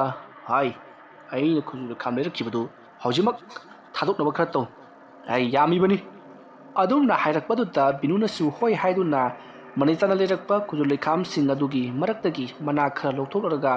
ꯑꯊꯨꯕꯤꯗ ꯃꯍꯥꯛꯅ ꯃꯥꯒꯤ ꯃꯄꯨꯔꯣꯏꯕꯅ ꯂꯩꯔꯛꯂꯤꯕ ꯀꯝꯕꯤ ꯑꯗꯨꯗ ꯍꯥꯞꯂꯒ ꯈꯨꯖꯨ ꯂꯩꯈꯥꯝ ꯑꯗꯣ ꯊꯥꯗꯣꯔꯛꯂꯤ ꯃꯇꯧ ꯑꯁꯣꯝꯅ ꯈꯨꯖꯨ ꯂꯩꯈꯥꯝ ꯑꯗꯨ ꯃꯩ ꯊꯥꯔꯒ ꯀꯥ ꯈꯨꯗꯤꯡ ꯆꯪꯗꯨꯅ ꯃꯩꯈꯨꯁꯤꯡ ꯑꯗꯣ ꯍꯨꯝꯖꯤꯜꯂꯝꯕ ꯑꯃꯗꯤ ꯌꯨꯝ ꯑꯗꯨꯒꯤ ꯑꯀꯣꯏꯕꯗ ꯆꯠꯈꯤꯕ ꯑꯗꯨꯗ ꯁꯣꯝꯗꯗꯤ ꯕꯦꯕꯤꯆꯥ ꯃꯅꯝ ꯅꯝꯊꯤ ꯍꯥꯏꯗꯨꯅ ꯃꯍꯥꯛꯇꯤ ꯑꯣꯒꯦ ꯇꯧꯔꯤ ꯑꯗꯨꯒ ꯃꯍꯥꯛꯀꯤ ꯃꯃꯥꯟꯅꯕꯤ ꯑꯗꯣ ꯆꯠꯈ꯭ꯔꯦ ꯍꯥꯏꯗꯨꯅꯁꯨ ꯀꯣꯏꯂꯥꯎ ꯂꯥꯎꯔꯤ ꯅꯍꯥꯛ ꯆꯠꯈꯤꯅꯨ ꯑꯩꯒ ꯁꯥꯟꯅꯃꯤꯟꯅꯁꯤ ꯍꯥꯏꯗꯨꯅꯁꯨ ꯕꯦꯕꯤꯆꯥꯅ ꯀꯟꯅ ꯃꯈꯨꯠ ꯇꯤꯡꯊꯣꯛꯇꯨꯅ ꯂꯥꯝꯅꯅꯕ ꯇꯧꯔꯤ ꯑꯗꯨꯕꯨ ꯃꯅꯤꯆꯥꯟꯅ ꯀꯟꯅ ꯀꯣꯟꯁꯤꯟꯗꯨꯅ ꯊꯝꯈꯤꯕꯅ ꯕꯦꯕꯤꯆꯥ ꯆꯠꯄꯕꯗꯤ ꯉꯝꯗ꯭ꯔꯤ ꯃꯇꯝ ꯑꯗꯨꯗ ꯃꯅꯤꯆꯥꯟꯅ ꯈꯨꯖꯨ ꯂꯩꯈꯥꯝ ꯊꯥꯕꯗꯒꯤ ꯆꯠꯈ꯭ꯔꯕ ꯑꯣꯏꯔꯦ ꯐꯩ ꯈꯨꯖꯨ ꯂꯩꯈꯥꯝꯁꯤ ꯉꯥꯏꯍꯥꯛ ꯂꯩꯇ ꯊꯥꯗꯕ ꯌꯥꯔꯣꯏꯗꯧꯔꯤ ꯑꯁꯨꯝꯅ ꯈꯟꯗꯨꯅ ꯂꯩꯔꯤꯉꯩ ꯃꯍꯥꯛꯀꯤ ꯅꯨꯄꯤ ꯕꯦꯅꯨꯗꯣ ꯏꯃꯨꯡꯂꯣꯝꯗ ꯌꯥꯝꯅ ꯀꯟꯅ ꯆꯦꯟꯁꯤꯜꯂꯛꯈꯤ ꯑꯗꯨꯒ ꯃꯁꯥꯗꯣ ꯏꯄꯥ ꯄꯥꯈꯠꯅꯁꯨ ꯎꯔꯤ ꯃꯅꯤꯆꯥꯟꯅ ꯀꯩꯗꯧꯔꯕꯒꯦ ꯍꯥꯏꯗꯨꯅ ꯏꯄꯥ ꯄꯥꯈꯠꯅ ꯍꯪꯂꯨꯏ ꯃꯇꯝ ꯑꯗꯨꯗ ꯕꯦꯅꯨꯅ ꯑꯩꯅ ꯈꯨꯖꯨ ꯂꯩꯈꯥꯝꯗꯨ ꯄꯥꯏꯔꯒ ꯃꯅꯤꯡꯂꯣꯝꯗ ꯒꯝ ꯆꯠꯂꯤꯉꯩ ꯑꯩꯒꯤ ꯏꯇꯨꯡꯗꯁꯨ ꯀꯅꯥꯒꯨꯝꯕ ꯑꯃ ꯏꯟꯅꯔꯛꯄꯗꯨꯗ ꯑꯩꯅ ꯇꯨꯡ ꯑꯣꯟꯊꯣꯛꯂꯒ ꯌꯦꯡꯂꯨꯕꯗ ꯃꯨꯁꯤꯟ ꯃꯨꯟꯅ ꯅꯤꯡꯊꯤꯛ ꯅꯦꯝꯅ ꯑꯉꯥꯡ ꯅꯨꯄꯤ ꯃꯆꯥ ꯑꯃ ꯑꯩꯒꯤ ꯇꯨꯡꯗ ꯂꯩꯔꯝꯃꯤ ꯑꯗꯨꯗꯒꯤꯗꯤ ꯑꯩꯅ ꯄꯥꯈꯠꯇꯨꯅ ꯅꯪꯕꯨ ꯀꯅꯥꯅꯣ ꯍꯥꯏꯗꯨꯅ ꯍꯪꯂꯨꯕꯗ ꯃꯥꯗꯣ ꯐꯜ ꯂꯥꯎꯅ ꯆꯣꯡꯈꯠꯂꯒ ꯑꯩꯈꯣꯏꯒꯤ ꯐꯛꯂꯥꯡꯁꯤꯗ ꯅꯞꯄꯒ ꯆꯠꯈ꯭ꯔꯤꯕꯅꯤ ꯑꯁꯣꯝꯅ ꯍꯥꯏꯔꯛꯄꯗ ꯃꯅꯤꯆꯥꯟꯅ ꯀꯔꯤꯅꯣꯅꯦ ꯍꯥꯏꯔꯤꯕꯁꯤꯕꯣ ꯉꯥꯜꯂꯤꯉꯩ ꯃꯇꯝꯗ ꯐꯥꯎꯕ ꯑꯗꯨꯝꯅ ꯇꯧꯔꯕ ꯑꯗꯨꯝꯅ ꯍꯥꯏꯔꯛꯄꯗ ꯕꯦꯅꯨꯅ ꯃꯉꯣꯟꯗꯗꯤ ꯉꯥꯟꯗꯕ ꯂꯩꯇꯦ ꯍꯥꯏꯗꯨꯅ ꯃꯍꯥꯛ ꯁꯣꯔ ꯃꯄꯤ ꯍꯣꯜꯂꯤ ꯃꯁꯤꯗꯒꯤꯗꯤ ꯃꯅꯤꯆꯥꯟꯅ ꯐꯔꯦ ꯑꯃꯕꯨ ꯑꯣꯏꯔꯦ ꯍꯌꯦꯡꯗꯤ ꯃꯥꯏꯕꯤꯗꯨ ꯁꯣꯏꯗꯅ ꯂꯥꯛꯂꯒꯗꯕꯅꯤ ꯑꯗꯨꯅꯅꯦ ꯑꯩꯈꯣꯏ ꯋꯥꯔꯁꯨ ꯋꯥꯅ ꯍꯌꯦꯡ ꯐꯥꯎꯕꯗꯤ ꯉꯥꯏꯔꯁꯤ ꯍꯥꯏꯗꯨꯅ ꯃꯅꯤꯆꯥꯟꯅ ꯊꯦꯝꯖꯤꯟꯕꯤꯔꯤ ꯑꯁꯨꯝꯅ ꯇꯧꯗꯨꯅ ꯍꯧꯖꯤꯛꯇꯤ ꯈꯨꯖꯨ ꯂꯩꯈꯥꯝ ꯑꯗꯣ ꯊꯥꯗꯣꯛꯄ ꯂꯣꯏꯔꯕ ꯃꯇꯨꯡꯗ ꯃꯈꯣꯏ ꯄꯨꯟꯅ ꯋꯥꯔꯤ ꯋꯥꯇꯥꯏ ꯁꯥꯗꯨꯅ ꯂꯩꯔꯤ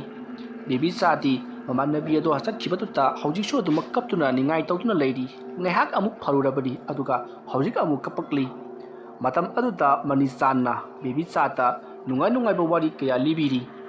ꯍꯟꯗꯛ ꯂꯥꯛꯏꯕ ꯅꯣꯡꯃꯥꯏꯖꯤꯡ ꯑꯁꯤꯗꯗꯤ ꯀꯣꯏꯕ ꯄꯨꯕꯤꯒꯅꯤ ꯃꯕꯣꯛ ꯑꯣꯏꯗꯁꯨ ꯆꯠꯀꯅꯤ ꯑꯍꯥꯎꯕ ꯏꯟꯁꯥꯡ ꯆꯥꯒꯅꯤ ꯐꯖꯕ ꯂꯩꯀꯣꯜ ꯆꯠꯇꯨꯅ ꯅꯪꯅ ꯄꯥꯝꯖꯕ ꯅꯪꯅ ꯌꯦꯡꯅꯤꯡꯕ ꯄꯨꯝꯅꯃꯛ ꯌꯦꯡꯍꯟꯒꯅꯤ ꯍꯥꯏꯗꯨꯅꯁꯨ ꯅꯨꯡꯉꯥꯏꯕ ꯋꯥꯔꯤ ꯀꯌꯥ ꯁꯥꯖꯜꯂꯤ꯫ ꯕꯦꯅꯨꯅꯁꯨ ꯅꯪꯅ ꯄꯥꯝꯖꯕ ꯁꯥꯟꯅꯄꯣꯠ ꯂꯩꯒꯗꯧꯔꯤꯕꯅꯤ ꯍꯥꯏꯗꯨꯅꯁꯨ ꯊꯦꯝꯂꯤ꯫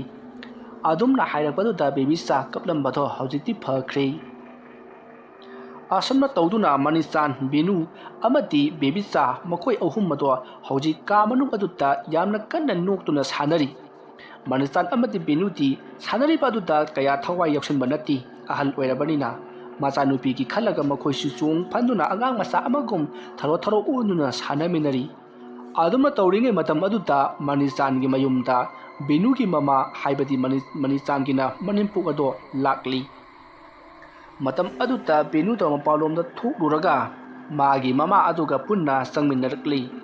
ꯃꯅꯤꯆꯥꯟ ꯑꯃꯗꯤ ꯕꯦꯕꯤꯆꯥ ꯁꯥꯟꯅꯕꯗꯨ ꯎꯕꯗ ꯕꯦꯅꯨꯒꯤ ꯃꯃꯥꯅ "ꯀꯔꯤꯅꯣꯅꯦ ꯇꯧꯔꯤꯕꯗꯨꯕꯨ ꯏꯕꯨꯡꯉꯣ?" ꯍꯥꯏꯗꯨꯅ ꯍꯪꯉꯛꯏ꯫ ꯃꯇꯝ ꯑꯗꯨꯗ ꯃꯅꯤꯆꯥꯟꯅ "ꯏꯃꯥ, ꯑꯉꯥꯡꯒ ꯁꯥꯟꯅꯕ ꯍꯥꯏꯕꯁꯤꯗꯤ ꯑꯩꯁꯨ ꯑꯉꯥꯡ ꯑꯣꯜꯂꯦ ꯑꯗꯨꯅꯤ꯫ ꯀꯗꯥꯏ ꯆꯠꯄꯤꯔꯨꯕꯅꯣ ꯏꯃꯥꯕꯣ? ꯁꯤꯗ ꯁꯨꯝ ꯂꯥꯛꯄ꯭ꯔꯣ? ꯅꯨꯃꯤꯗꯥꯡ ꯋꯥꯏꯔꯝ ꯑꯣꯏꯔꯛꯄꯁꯤꯗꯕꯣ?"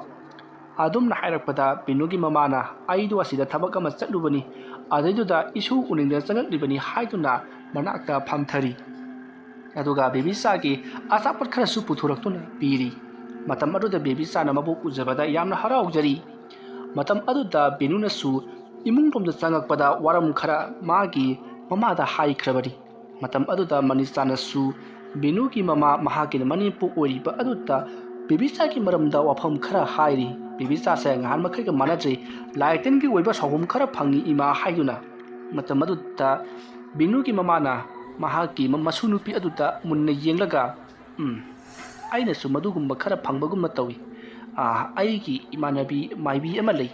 ꯃꯉꯣꯟꯗ ꯌꯦꯡꯊꯣꯛꯂꯕꯗꯤ ꯁꯣꯏꯗꯅ ꯐꯒꯅꯤ" ꯍꯥꯏꯗꯨꯅ ꯕꯦꯅꯨꯒꯤ ꯃꯃꯥ ꯑꯗꯨꯅ ꯍꯥꯏꯔꯛꯈꯤ꯫ ꯃꯇꯝ ꯑꯗꯨꯗ ꯃꯅꯤꯆꯥꯟꯅ ꯃꯥꯏꯕꯤ ꯑꯗꯣ ꯀꯔꯤ ꯃꯃꯤꯡ ꯀꯧꯕꯒꯦ ꯍꯥꯏꯗꯨꯅ ꯍꯪꯂꯛꯄꯗ "ꯕꯦꯗꯕꯇꯤ ꯀꯧꯏ" ꯍꯥꯏꯗꯨꯅ ꯍꯥꯏꯔꯛꯈꯤ꯫ ꯃꯇꯝ ꯑꯗꯨꯗ ꯃꯅꯤꯆꯥꯟꯅꯁꯨ ꯕꯦꯗꯕꯇꯤ ꯍꯥꯏꯔꯤꯕ ꯃꯥꯏꯕꯤ ꯑꯗꯣ ꯍꯌꯦꯡ ꯂꯥꯛꯀꯦ ꯍꯥꯏꯍꯧꯔꯦ, ꯅꯍꯥꯟꯗꯒꯤ ꯃꯍꯥꯛꯄꯨ ꯑꯩꯅ ꯂꯥꯛꯄꯤꯅꯅꯕꯒꯤꯗꯃꯛꯇ ꯍꯥꯏꯗꯨꯅ ꯂꯩꯔꯕꯅꯤ ꯍꯥꯏꯔꯤ꯫ ꯋꯥꯐꯝ ꯑꯗꯨ ꯇꯥꯕꯗ ꯕꯦꯅꯨꯒꯤ ꯃꯃꯥꯅ "ꯀꯔꯤꯒꯤ ꯍꯣꯔꯦꯟ ꯍꯌꯦꯡ ꯉꯥꯏꯔꯤꯕꯅꯣ? ꯑꯩꯅ ꯍꯥꯏꯔꯨꯔꯕꯗꯤ ꯃꯍꯥꯛ ꯈꯨꯗꯛꯇ ꯂꯥꯛꯀꯗꯕꯅꯤ" ꯍꯥꯏꯔꯤ꯫ ꯃꯇꯝ ꯑꯗꯨꯗ ꯃꯅꯤꯆꯥꯟꯅ "ꯑꯗꯨꯕꯨ ꯏꯃꯥ, ꯍꯌꯦꯡ ꯂꯥꯛꯀꯦ ꯍꯥꯏꯔꯛꯂꯕꯅꯤꯅ ꯍꯧꯖꯤꯛꯇꯤ ꯃꯍꯥꯛꯄꯨ ꯀꯧꯔꯨꯕ ꯌꯥꯔꯔꯣꯏ" ꯍꯥꯏꯗꯨꯅ ꯍꯥꯏꯅꯔꯤ꯫ ꯃꯇꯝ ꯑꯗꯨꯗ ꯕꯦꯅꯨꯒꯤ ꯃꯃꯥꯅ "ꯐꯔꯦ, ꯑꯩꯁꯨ ꯌꯨꯝꯗ ꯍꯟꯅꯅꯕ ꯇꯧꯔꯒꯦ, ꯂꯝꯕꯤ ꯊꯣꯛꯑꯦ ꯍꯥꯏꯗꯨꯅ ꯑꯗꯨꯝ ꯆꯪꯉꯛꯄꯅꯤ, ꯑꯩꯁꯨ ꯌꯨꯝꯗ ꯊꯕꯛ ꯌꯥꯝꯅ ꯂꯩꯍꯧꯔꯤꯕꯅꯤ" ꯍꯥꯏꯗꯨꯅ ꯕꯦꯕꯤꯆꯥꯗ ꯑꯆꯥꯄꯣꯠ ꯈꯔ ꯆꯥꯅꯅꯕ ꯄꯩꯁా ꯈꯔ ꯄꯤꯔꯝꯂꯕ ꯃꯇꯨꯡꯗ ꯑꯗꯨꯃꯛ ꯆꯠꯈ꯭ꯔꯦ꯫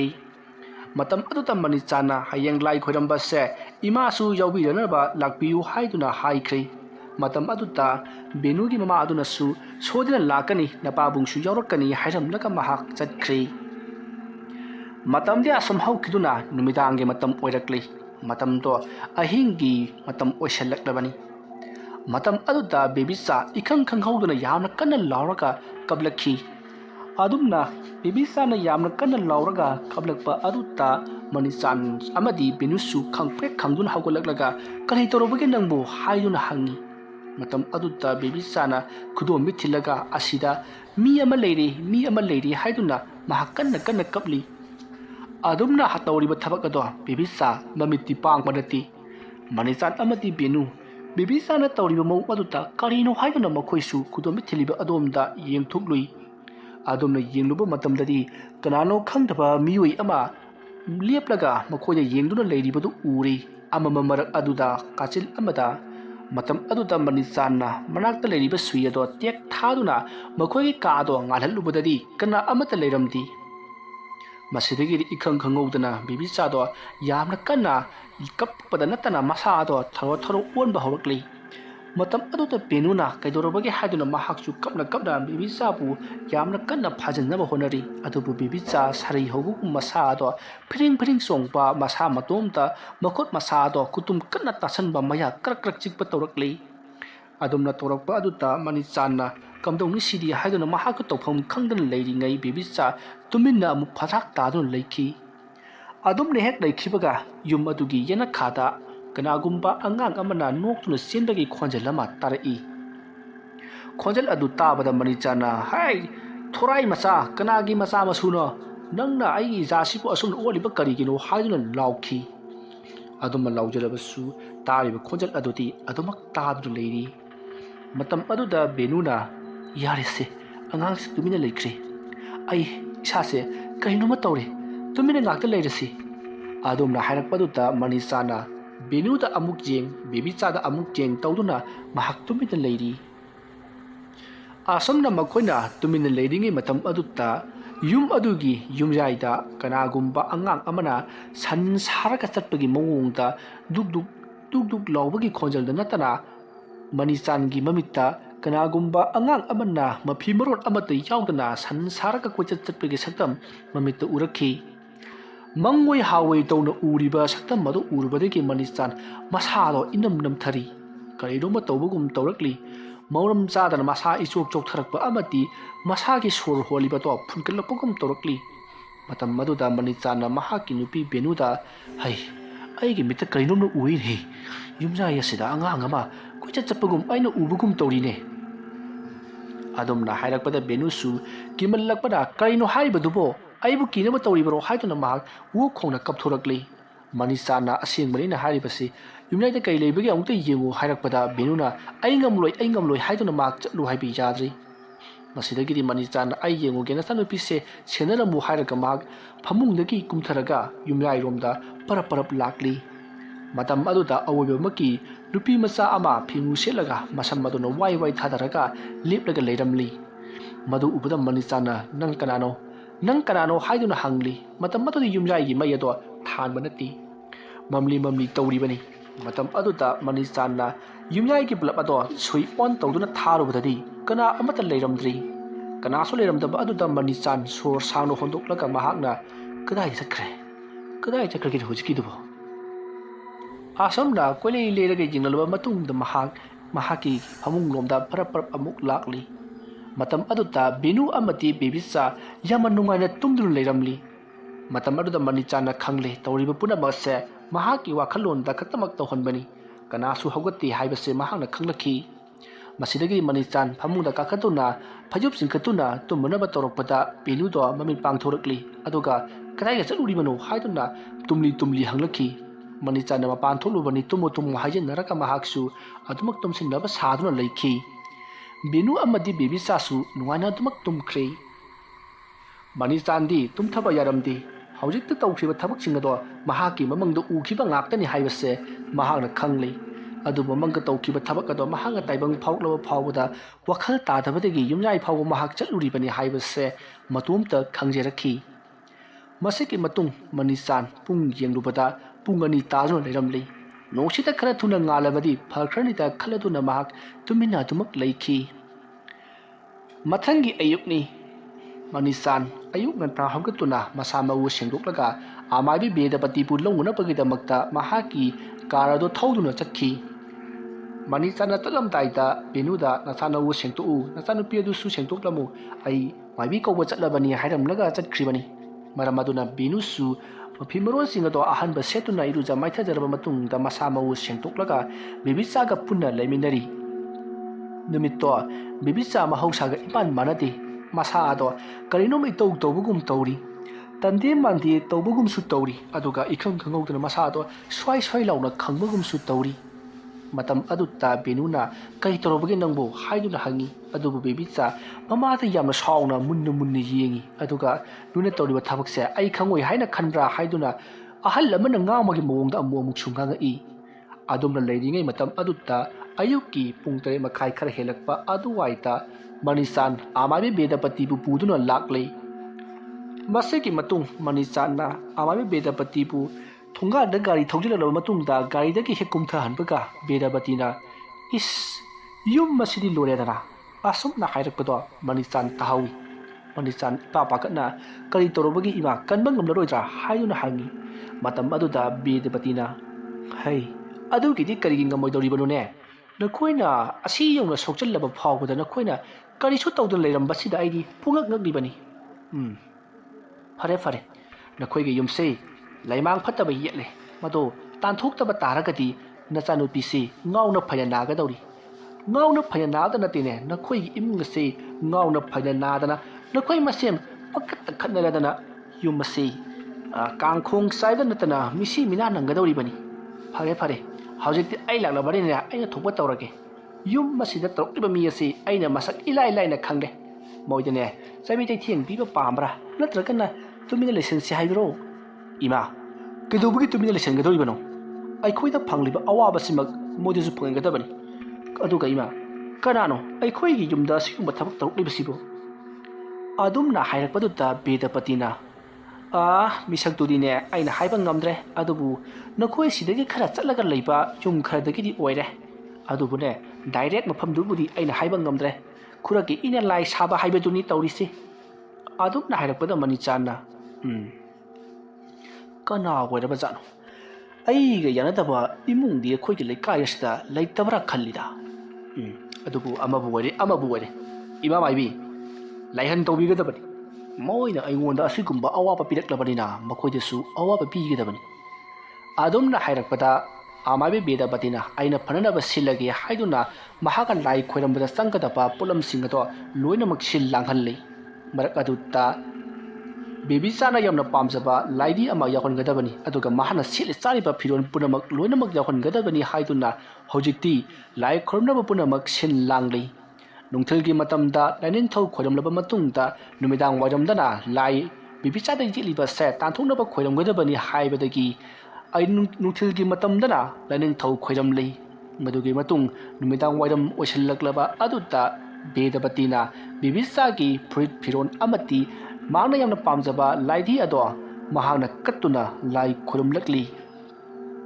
ꯃꯇꯧ ꯑꯁꯨꯝꯅ ꯕꯦꯗꯄꯇꯤꯅ ꯌꯨꯝ ꯑꯗꯨꯒꯤ ꯃꯈꯥ ꯊꯪꯕ ꯁꯟꯊꯣꯡꯗ ꯃꯍꯥꯛꯅ ꯂꯥꯏ ꯑꯗꯣ ꯈꯨꯔꯨꯝꯂꯛꯂꯤ ꯑꯁꯨꯝꯅ ꯕꯦꯗꯄꯇꯤꯅ ꯂꯩꯋꯥ ꯃꯟꯇ꯭ꯔ ꯀꯌꯥ ꯊꯤꯗꯨꯅ ꯂꯥꯏ ꯈꯨꯔꯨꯝꯂꯛꯄ ꯑꯗꯨꯗ ꯑꯁꯣꯝꯗꯅ ꯀꯝꯗꯧꯔꯤ ꯑꯃꯥꯏꯕꯤ ꯕꯁꯟꯇꯤꯗꯣ ꯍꯧꯖꯤꯛꯇꯤ ꯃꯍꯥꯛꯁꯨ ꯃꯥꯒꯤ ꯌꯨꯝꯒꯤ ꯋꯥꯏ ꯇꯩꯗꯨꯅ ꯂꯩꯔꯝꯕꯗꯣ ꯃꯍꯥꯛꯀꯤ ꯄꯨꯛꯆꯦꯞꯇ ꯀꯔꯤꯒꯨꯝꯕ ꯑꯃꯅ ꯀꯛ ꯊꯤꯟꯕꯒꯨꯝ ꯅꯥꯔꯛꯈꯤ ꯑꯗꯨꯃ ꯇꯧꯔꯛꯄꯗꯨꯗ ꯕꯁꯟꯇꯤ ꯃꯁꯥꯗ ꯈꯪꯉꯤ ꯃꯍꯥꯛꯅ ꯀꯅꯥꯒꯨꯝꯕ ꯏꯃꯨꯡ ꯑꯃꯗ ꯇꯧꯈꯤꯕ ꯐꯠꯇꯕ ꯊꯕꯛ ꯑꯗꯨꯒꯤ ꯍꯧꯖꯤꯛꯇꯤ ꯂꯥꯏ ꯇꯥꯏꯅꯕ ꯍꯧꯔꯛꯂꯦ ꯍꯥꯏꯕꯁꯤ ꯕꯁꯟꯇꯤꯅ ꯀꯔꯝꯕ ꯏꯃꯨꯡꯗꯒꯤ ꯇꯧꯔꯛꯂꯤꯕꯅꯣ ꯍꯥꯏꯕꯗꯨ ꯈꯪꯅꯕꯒꯤꯗꯃꯛꯇ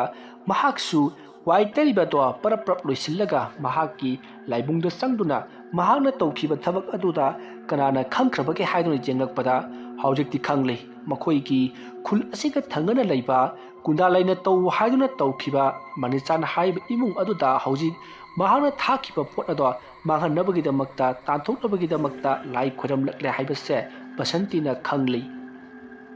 ꯃꯇꯝ ꯑꯗꯨꯗ ꯕꯁꯟꯇꯤꯅ ꯃꯗꯣ ꯃꯥꯏ ꯄꯥꯛꯇꯅꯕꯒꯤꯗꯃꯛ ꯉꯝꯅꯅꯕꯒꯤꯗꯃꯛꯇ ꯃꯍꯥꯛꯅꯁꯨ ꯈꯪꯖ ꯍꯩꯖꯕ ꯂꯩꯋꯥ ꯀꯌꯥ ꯁꯣꯟꯗꯨꯅ ꯃꯗꯨꯕꯨ ꯉꯥꯛꯊꯔꯛꯂꯤ ꯑꯗꯨꯕꯨ ꯕꯦꯗꯄꯇꯤꯅ ꯍꯦꯟꯖꯤꯜꯂꯛꯇꯨꯅ ꯍꯧꯖꯤꯛꯇꯤ ꯃꯅꯤꯆꯥꯟꯒꯤ ꯌꯨꯝꯗ ꯂꯩꯔꯤꯕ ꯐꯠꯇ꯭ꯔꯕ ꯂꯩꯃꯥꯡ ꯑꯗꯣ ꯈꯥꯏꯗꯣꯛꯈ꯭ꯔꯦ ꯑꯗꯨꯕꯨ ꯂꯩꯃꯥꯡ ꯑꯗꯨꯗꯤ ꯆꯪꯐꯝ ꯂꯩꯇꯗꯨꯅ ꯀꯣꯏꯆꯠ ꯆꯠꯇꯨꯅ ꯂꯩꯔꯤ ꯕꯁꯟꯇꯤꯅꯁꯨ ꯀꯧꯁꯜꯂꯨ ꯍꯥꯏꯕ ꯌꯥꯗ꯭ꯔꯦ ꯃꯁꯤꯗꯒꯤꯗꯤ ꯕꯁꯟꯇꯤꯅ ꯑꯩꯅ ꯊꯥꯗꯣꯛꯂꯤꯕ ꯂꯩꯃꯥꯡ ꯑꯁꯤ ꯅꯨꯃꯤꯠ 19ꯅꯤ ꯌꯨꯝ ꯑꯗꯨꯗ ꯂꯩꯔꯨꯅꯕꯒꯤꯗꯃꯛꯇ ꯊꯥꯈꯤꯕꯅꯤ ꯑꯗꯨꯕꯨ ꯅꯨꯃꯤꯠ 4-5ꯅꯤ ꯁꯨꯔꯛꯄꯗ ꯃꯈꯣꯏꯅ ꯈꯪꯈ꯭ꯔꯦ ꯐꯩ ꯑꯗꯨ ꯑꯣꯏꯕ ꯇꯥꯔꯕꯗꯤ ꯑꯩꯒꯤ ꯌꯨꯝꯗ ꯇꯧꯕꯤꯌꯨ ꯍꯥꯏꯗꯨꯅ ꯂꯥꯛꯈꯤꯕ ꯀꯨꯟꯗꯥꯂꯩꯒꯤ ꯃꯌꯨꯝꯗ ꯑꯣꯏꯅ ꯊꯝꯒꯦ ꯑꯁꯨꯝꯅ ꯈꯜꯂꯒ ꯕꯁꯟꯇꯤꯅ ꯃꯥꯒꯤ ꯃꯌꯨꯝꯗ ꯂꯥꯛꯂꯝꯕ ꯀꯨꯟꯗꯥꯂꯩꯒꯤ ꯃꯌꯨꯝꯗ ꯑꯣꯏꯅ ꯂꯩꯃꯥꯡ ꯑꯗꯣ ꯊꯥꯖꯤꯟꯈ꯭ꯔꯦ ꯑꯃꯔꯣꯝꯗ ꯀꯨꯟꯗꯥꯂꯩꯅ ꯕꯁꯟꯇꯤꯕꯨ ꯅꯦꯛꯇꯨꯅ ꯃꯅꯤꯆꯥꯟꯗ ꯊꯕꯛ ꯑꯗꯣ ꯇꯧꯍꯜꯂꯤꯕꯅꯤ ꯃꯅꯤꯆꯥꯟꯒꯤ ꯃꯌꯨꯝꯗ ꯑꯁꯤꯒꯨꯝꯕ ꯊꯕꯛ ꯑꯁꯦ ꯇꯧꯕꯤꯅꯕꯒꯤꯗꯃꯛꯇ ꯕꯁꯟꯇꯤꯗ ꯄꯩꯁा ꯄꯤꯗꯨꯅ ꯀꯨꯟꯗꯥꯂꯩꯅ ꯅꯦꯛꯂꯤꯕꯅꯤ ꯑꯗꯨꯕु ꯀꯨꯟꯗꯥꯂꯩꯗ ꯑꯣꯏꯅ ꯑꯣꯟꯁꯤꯜꯂꯛꯇꯨꯅ ꯕꯁꯟꯇꯤꯅ ꯑꯣꯏꯅ ꯃꯍꯥꯛꯀꯤ ꯂꯩꯃꯥꯡ ꯑꯗꯣ ꯊꯥꯖꯤꯜꯂꯛꯂꯤ ꯃꯔꯝꯗꯤ ꯕꯁꯟꯇꯤ ꯑꯃꯗꯤ ꯂꯩꯃꯥꯡ ꯑꯗꯨꯒ ꯍꯥꯏꯅꯈꯤꯕꯒꯤ ꯃꯇꯨꯡꯏꯟꯅ ꯅꯨꯃꯤꯠ 19ꯅꯤ ꯍꯥꯏꯅꯈꯤꯕꯗꯣ ꯍꯧꯖꯤꯛ ꯐꯥꯗ꯭ꯔꯤꯉꯩꯗ ꯃꯍꯥꯛꯅ ꯀꯧꯊꯣꯛꯂꯨꯔꯕꯗꯤ ꯃꯉꯣꯟꯗ ꯑꯋꯥꯕ ꯇꯥꯒꯗꯧꯔꯤꯕꯅꯤ ꯃꯍꯥꯛꯄꯨ ꯂꯩꯃꯥꯡ ꯑꯗꯨꯅ ꯅꯝꯗꯨꯅ ꯍꯥꯠꯈꯤꯒꯗꯧꯔꯤꯕꯅꯤ ꯃꯔꯝ ꯑꯗꯨꯅ ꯃꯗꯣ ꯊꯣꯛꯇꯅꯕꯒꯤꯗꯃꯛꯇ ꯀꯨꯟꯗꯥꯂꯩꯒꯤ ꯃꯌꯨꯝꯗ ꯑꯣꯏꯅ ꯊꯥꯖꯤꯜꯂꯛꯂꯤꯕꯅꯤ ꯅꯥꯀꯜ ꯑꯃꯔꯣꯝꯗꯅ ꯀꯨꯟꯗꯥꯂꯩꯒꯤ ꯏꯃꯨꯡ ꯑꯁꯤꯗꯤ ꯍꯥꯟꯅꯗꯒꯤꯁꯨ ꯍꯧꯅ ꯂꯩꯃꯥꯡ ꯌꯦꯛꯇꯨꯅ ꯂꯩꯕ ꯏꯃꯨꯡꯅꯤ ꯃꯁꯤꯒꯤ ꯃꯇꯨꯡ ꯕꯦꯗꯄꯇꯤ ꯂꯥꯏ ꯈꯣꯏꯔꯝꯕ ꯂꯣꯏꯔꯕꯅꯤꯅ ꯍꯧꯖꯤꯛꯇꯤ ꯀꯩꯁꯨ ꯊꯣꯏꯗꯣꯛꯄ ꯇꯧꯔꯔꯣꯏ ꯍꯥꯏꯔꯝꯂꯒ ꯃꯅꯤꯆꯥꯟꯒꯤ ꯃꯌꯨꯝꯗꯒꯤ ꯆꯠꯈ꯭ꯔꯦ ꯑꯗꯨꯒ ꯕꯦꯕꯤꯆꯥꯗ ꯖꯟꯇ꯭ꯔ ꯑꯃ ꯁꯤꯕꯤꯁꯤ ꯍꯌꯦꯡ ꯑꯌꯨꯛꯇꯨ ꯖꯟꯇ꯭ꯔ ꯑꯃ ꯂꯧꯕ ꯂꯥꯛꯎ ꯍꯥꯏꯔꯝꯂꯒ ꯕꯦꯗꯄꯇꯤ ꯆꯠꯈ꯭ꯔꯦ ꯃꯅꯤꯆꯥꯟ ꯕꯦꯅꯨ ꯑꯃꯗꯤ ꯕꯦꯕꯤꯆꯥ ꯃꯈꯣꯏ ꯑꯍꯨꯝ ꯑꯗꯣ ꯌꯥꯝꯅ ꯅꯨꯡꯉꯥꯏꯅ ꯌꯨꯝ ꯑꯗꯨꯗ ꯂꯩꯍꯧꯔꯦ ꯅꯨꯃꯤꯠ ꯑꯗꯨꯒꯤ ꯑꯍꯤꯡꯅꯤ ꯀꯨꯟꯗꯥꯂꯩ ꯌꯥꯝꯅ ꯅꯨꯡꯉꯥꯏꯅ ꯇꯨꯝꯗꯨꯅ ꯂꯩꯔꯤꯉꯩ ꯃꯇꯝꯅꯤ ꯃꯇꯝ ꯑꯗꯨꯗ ꯃꯍꯥꯛꯀꯤ ꯃꯅꯥꯀꯣꯡꯗ ꯑꯉꯥꯡ ꯑꯃꯅ ꯇꯦꯟꯊꯥꯅ ꯑꯣꯏꯅ ꯀꯞꯄꯒꯤ ꯈꯣꯟꯖꯦꯜ ꯑꯃ ꯇꯥꯔꯛꯈꯤ khonjal adu tabada Kundalai kananone kaplibasibo kanai angangnone haiduna mahak tapna haugalakli aduga yumgi mapalomda tholaka matamda angang nupi masa ama sumangi masi amata phamlaga sanaraga leiribado Kundalai na ui matam aduta kanagi angangnone asibo haiduna changchallaga hai nangbu kanagi masanone numit tarabadi yumda hanba yadabro haiduna chairuri matam aduda angang ato phuk haugalaklaga Kundalai gi manakta parpap senselakli matam aduda Kundalai mahaki yumlomda chenchen khige togu matamda chenchen ban langhawdaduna Kundalai gi mananga lomda angang aduna khangchong chongkhlaktuna napkhri Kundalai masa ato pharang chongduna sumang aduda tusalli asuma tusallaga longthorakpada angang ato mahaki thabakta phamdun leiramli angang adugi mamaido musin mui mit aduna ilang langi masidagidi angang adugi makhut aduna Kundalai na yamna kana launobagi kathokliba maya aduta angang adugi makhut ado thinjinki aduga angang adugi makhut aduna goro khairakpada Kundalai mabuk ado segairakpagum yamna kana saina fangki Kundalai na adumna sumang aduta tusankiba amati yamna kana saina khangbagi makhong khut kawbagi khonjal ado Kundalai gi machanupa amati mahaki mapuroiba sung taraduna mapalomda kaidowraba jarojano haiduna chenthoknarakpada Kundalai na sumang aduta pharang chonglaga leirambadu uri madu ubada mayam punamak chensinnarakuna Kundalai da kaidowrabage nangbu haiduna mahanga tawribado khamjilli amati mahakpu gyan tarnabagidamakta ising thaduna laknari matam aduta Kundalai sormapi honduna mahak gyan tarakli aduga mahakna sumang asida angang ama leirami angang aduna chongkhalalaga aigi yanungda maya thinaduna okhairi haiduna pawado tamli pawado tabada Kundalai gi machanupa amadi mahaki mapuroibaduna thajaba ngamdraduna hai yarese nisha khara chasalagane ehoida khairanu haiduna mahakpu nisha chaboromda onthoki amaromda Kundalai nisha sejinaba mini yu thakpa amadi matong mandana ganja chingba miyoi amani maramaduna nisha chasallaga mahak nisha kangaktuna tawribani haiduna mahakpu lana oina ubikhi masigi matung Kundalai nong hek nganbaga amabi Basanti gi mayumda laktuna ngarang tawkhiba thabak adugi matangda loinama pauk-tami matam aduda Basanti na Manichandna tharakpa laina tawba soidana oiramgani haiduna Manichandda oina tainakhi matam aduta Kundalai na Manichandda yamna saukhi aduga Basanti da Manichandna gi mayumda amuk hanna lai thajanduna makhoigi imungdo tangna tumna hatlo haiduna hairakhi matam aduda Basanti na Kundalai da karigino nangna Manichandda asuk yamna yengaribase haiduna hanglui matam aduta Basanti da Kundalai na Manichandna hariba nupa asina aigi karbarbu manghan takhankibani maramdi ayase mamangi matamda yu khara yonjaba amati mokhoigi guli haibato khara yonjaduna imung pujaramlibani matam arudadi aise paisa nungsa wataba miyoi ama oiramlibani adubu Manichandna haiba nupa asina club ki secretary oisallaga mahana aigi arona tupunamak loinamak khangdoklaba matungda laikai taktana khongoinabadagi madu punamak loina tokhibani mahana aingonda yudo yongidi yolu aduga gulidi yonganodana aingonda haikibani adubu gulido paisa yamna tongwadagi aina tokhidabani aina mangonda sahi ani tangdi yonkhige haibani adubu mahangna suya yakhidabani aina anam kanduna thabakado tawrubadagi mahangna sauduna laikai taktuna aibu khongoinaraba matungda mahangna aigi karbarado pulap muthatkibani marutigi ai khut hangduna kayada wana leiribano adugi laman khumba oina mahaki imungda asiguma thabakse tawribani awa ana tahange khaladuna asumna hairakpaduta Basanti na ado haujikti mado yararoi makhoigi su amaibi ama nekhre hariba amaibi se thudo hendokna haiba amaibi ni aduna makhoi nongmani humni di yamna kanna wakhibani masanupi adusu aina thatke tawbuni atubu mama amadi mapana ko sen sena man khibana makhoi bu lawba ngamdre phare ai ngasi ahingdo ama mukthaduna yengi kariguma maduna mai paklabadi nangna pamjariba adumak thungduna Manichandna amati makhoigi imung manungse awa ana tabana tana makokta makhut happa haibado oigadoribani makhoi si lawnga hinggadoribani adubu kariguma masita maithirabadi aingonda amuk hanna masiki maramda hairakanu ko haiduna Basanti na Kundalai da haikre masigi matung Kundalai su mayum lomda halakli numit adugi ahingni Basanti na Manichandna gi mayumda mahang amuk hanna laimang ama thaki ꯑꯗꯨꯕꯨ ꯂꯩꯃꯥꯡ ꯑꯗꯨꯅ ꯃꯅꯤꯆꯥꯟꯒꯤ ꯌꯨꯝꯒꯤ ꯊꯣꯡꯒꯥꯜ ꯐꯥꯎꯕ ꯆꯪꯂꯨ ꯍꯥꯏꯕ ꯌꯥꯗꯅ ꯕꯁꯟꯇꯤꯒꯤ ꯃꯌꯨꯝ ꯂꯣꯝꯗ ꯍꯜꯂꯛꯈꯤ ꯃꯔꯝꯗꯤ ꯕꯦꯗꯕꯇꯤꯅ ꯂꯥꯏ ꯈꯣꯏꯔꯝꯗꯨꯅ ꯌꯨꯝ ꯑꯗꯨꯗ ꯂꯩꯃꯥꯡ ꯑꯃꯨꯛ ꯍꯟꯅ ꯆꯪꯄ ꯉꯝꯗꯅꯕ ꯂꯥꯏ ꯈꯣꯏꯔꯝꯕꯤꯔꯝꯕꯅ ꯀꯔꯤꯃꯠꯇ ꯇꯧꯈꯤꯗ꯭ꯔꯕꯅꯤ ꯁꯣꯝꯗꯅ ꯀꯝꯗꯧꯂꯤ ꯀꯨꯟꯗꯥꯂꯩꯒꯤ ꯃꯁꯥ ꯑꯗꯣ ꯍꯦꯟꯅ ꯁꯣꯛꯆꯤꯜꯂꯛꯈꯤ ꯃꯍꯥꯛꯅ ꯇꯨꯝꯂꯤꯉꯩꯒꯤ ꯃꯇꯝꯗ ꯃꯍꯥꯛ ꯃꯪ ꯐꯠꯇꯕ ꯃꯪꯕꯗ ꯅꯠꯇꯅ ꯃꯍꯥꯛꯅ ꯇꯨꯝꯂꯤꯉꯩꯒꯤ ꯃꯇꯝꯗ ꯇꯨꯝꯐꯝ ꯆꯥꯐꯝ ꯈꯪꯗꯅ ꯃꯥꯒꯤ ꯈꯨꯌꯥꯗ ꯀꯅꯥꯒꯨꯝꯕ ꯑꯉꯥꯡ ꯑꯃꯅ ꯐꯝꯂꯒ ꯑꯗꯨꯃꯛ ꯂꯩꯕꯒꯤ ꯃꯃꯤ ꯑꯃ ꯃꯍꯥꯛꯅ ꯑꯗꯨꯃꯛ ꯎꯈꯤ ꯃꯁꯤꯒꯤ ꯃꯇꯨꯡ ꯀꯨꯟꯗꯥꯂꯩ ꯇꯧꯐꯝ ꯂꯥꯛꯐꯝ ꯈꯪꯗꯅ ꯂꯩꯔꯛꯂꯤꯕꯁꯦ ꯉꯁꯤ 4-5ꯅꯤ ꯁꯨꯔꯤ ꯕꯁꯟꯇꯤ ꯑꯃꯗꯤ ꯂꯩꯃꯥꯡ ꯑꯗꯨꯒ ꯌꯥꯅꯈꯤꯕ ꯃꯇꯝ ꯅꯨꯃꯤꯠ 19ꯅꯤ ꯍꯥꯏꯕꯗꯨ ꯁꯨꯒꯗꯕ ꯍꯌꯦꯡꯅ ꯍꯥꯏꯕ ꯅꯨꯃꯤꯠ ꯑꯗꯨꯒꯤ ꯅꯨꯃꯤꯗꯥꯡꯅꯤ ꯑꯍꯤꯡꯒꯤ ꯃꯇꯝ ꯑꯗꯨꯗ ꯀꯨꯟꯗꯥꯂꯩ ꯃꯍꯥꯛ ꯌꯥꯝꯅ ꯅꯨꯡꯉꯥꯏꯅ ꯇꯨꯝꯂꯨꯔꯕ ꯃꯥꯜꯂꯤ ꯃꯍꯥꯛꯅ ꯑꯗꯨꯝꯅ ꯅꯨꯡꯉꯥꯏꯅ ꯇꯨꯝꯂꯤꯉꯩꯒꯤ ꯃꯇꯝ ꯑꯗꯨꯗ ꯃꯍꯥꯛꯀꯤ ꯃꯁꯥꯗ ꯏꯪ ꯂꯥꯎꯕ ꯀꯔꯤꯒꯨꯝꯕ ꯑꯃ ꯊꯦꯡꯂꯛꯄ ꯑꯗꯨꯗ ꯀꯨꯟꯗꯥꯂꯩ ꯃꯤꯀꯞ ꯊꯣꯛꯂꯛꯂꯤ ꯃꯍꯥꯛꯅ ꯃꯤꯀꯞ ꯊꯣꯛꯂꯛꯄꯗ ꯃꯍꯥꯛꯀꯤ ꯃꯈꯣꯡ ꯑꯗꯨꯗ ꯀꯅꯥꯒꯨꯝꯕ ꯑꯃꯅ ꯐꯝꯊꯔꯛꯄꯗꯨꯗ ꯀꯨꯟꯗꯥꯂꯩ ꯀꯅꯥꯅꯣ ꯍꯥꯏꯗꯨꯅ ꯌꯦꯡꯊꯣꯛꯂꯨꯏ ꯑꯁꯨꯝꯅ ꯌꯦꯡꯊꯣꯛꯂꯨꯕꯗ ꯅꯍꯥꯟ ꯅꯣꯡꯃ ꯃꯍꯥꯛꯀꯤ ꯁꯨꯃꯥꯡꯗ ꯊꯦꯡꯅꯈꯤꯕ ꯑꯉꯥꯡ ꯅꯨꯄꯤ ꯃꯆꯥ ꯑꯗꯣ ꯐꯝꯂꯒ ꯂꯩꯔꯝꯂꯤ ꯃꯗꯨ ꯎꯕꯗ ꯀꯨꯟꯗꯥꯂꯩ ꯀꯟꯅ ꯂꯥꯎꯒꯦ ꯍꯥꯏꯗꯨꯅ ꯇꯧꯕꯗ ꯃꯍꯥꯛꯅ ꯂꯥꯎꯕ ꯅꯪꯗ꯭ꯔꯤꯉꯩ ꯑꯉꯥꯡ ꯑꯗꯨꯅ ꯆꯣꯡꯁꯤꯜꯂꯛꯇꯨꯅ ꯊꯕꯥꯛꯇ ꯐꯝꯈ꯭ꯔꯤ ꯑꯗꯨꯗꯨꯒ ꯃꯈꯧꯔꯤ ꯑꯗꯨꯗ ꯃꯍꯥꯛꯀꯤ ꯃꯈꯨꯠ ꯑꯗꯨꯅ ꯀꯟꯅ ꯂꯥꯛꯁꯤꯜꯂꯛꯏ ꯑꯉꯥꯡ ꯑꯗꯨꯒꯤ ꯃꯈꯨꯠ ꯑꯗꯨꯅ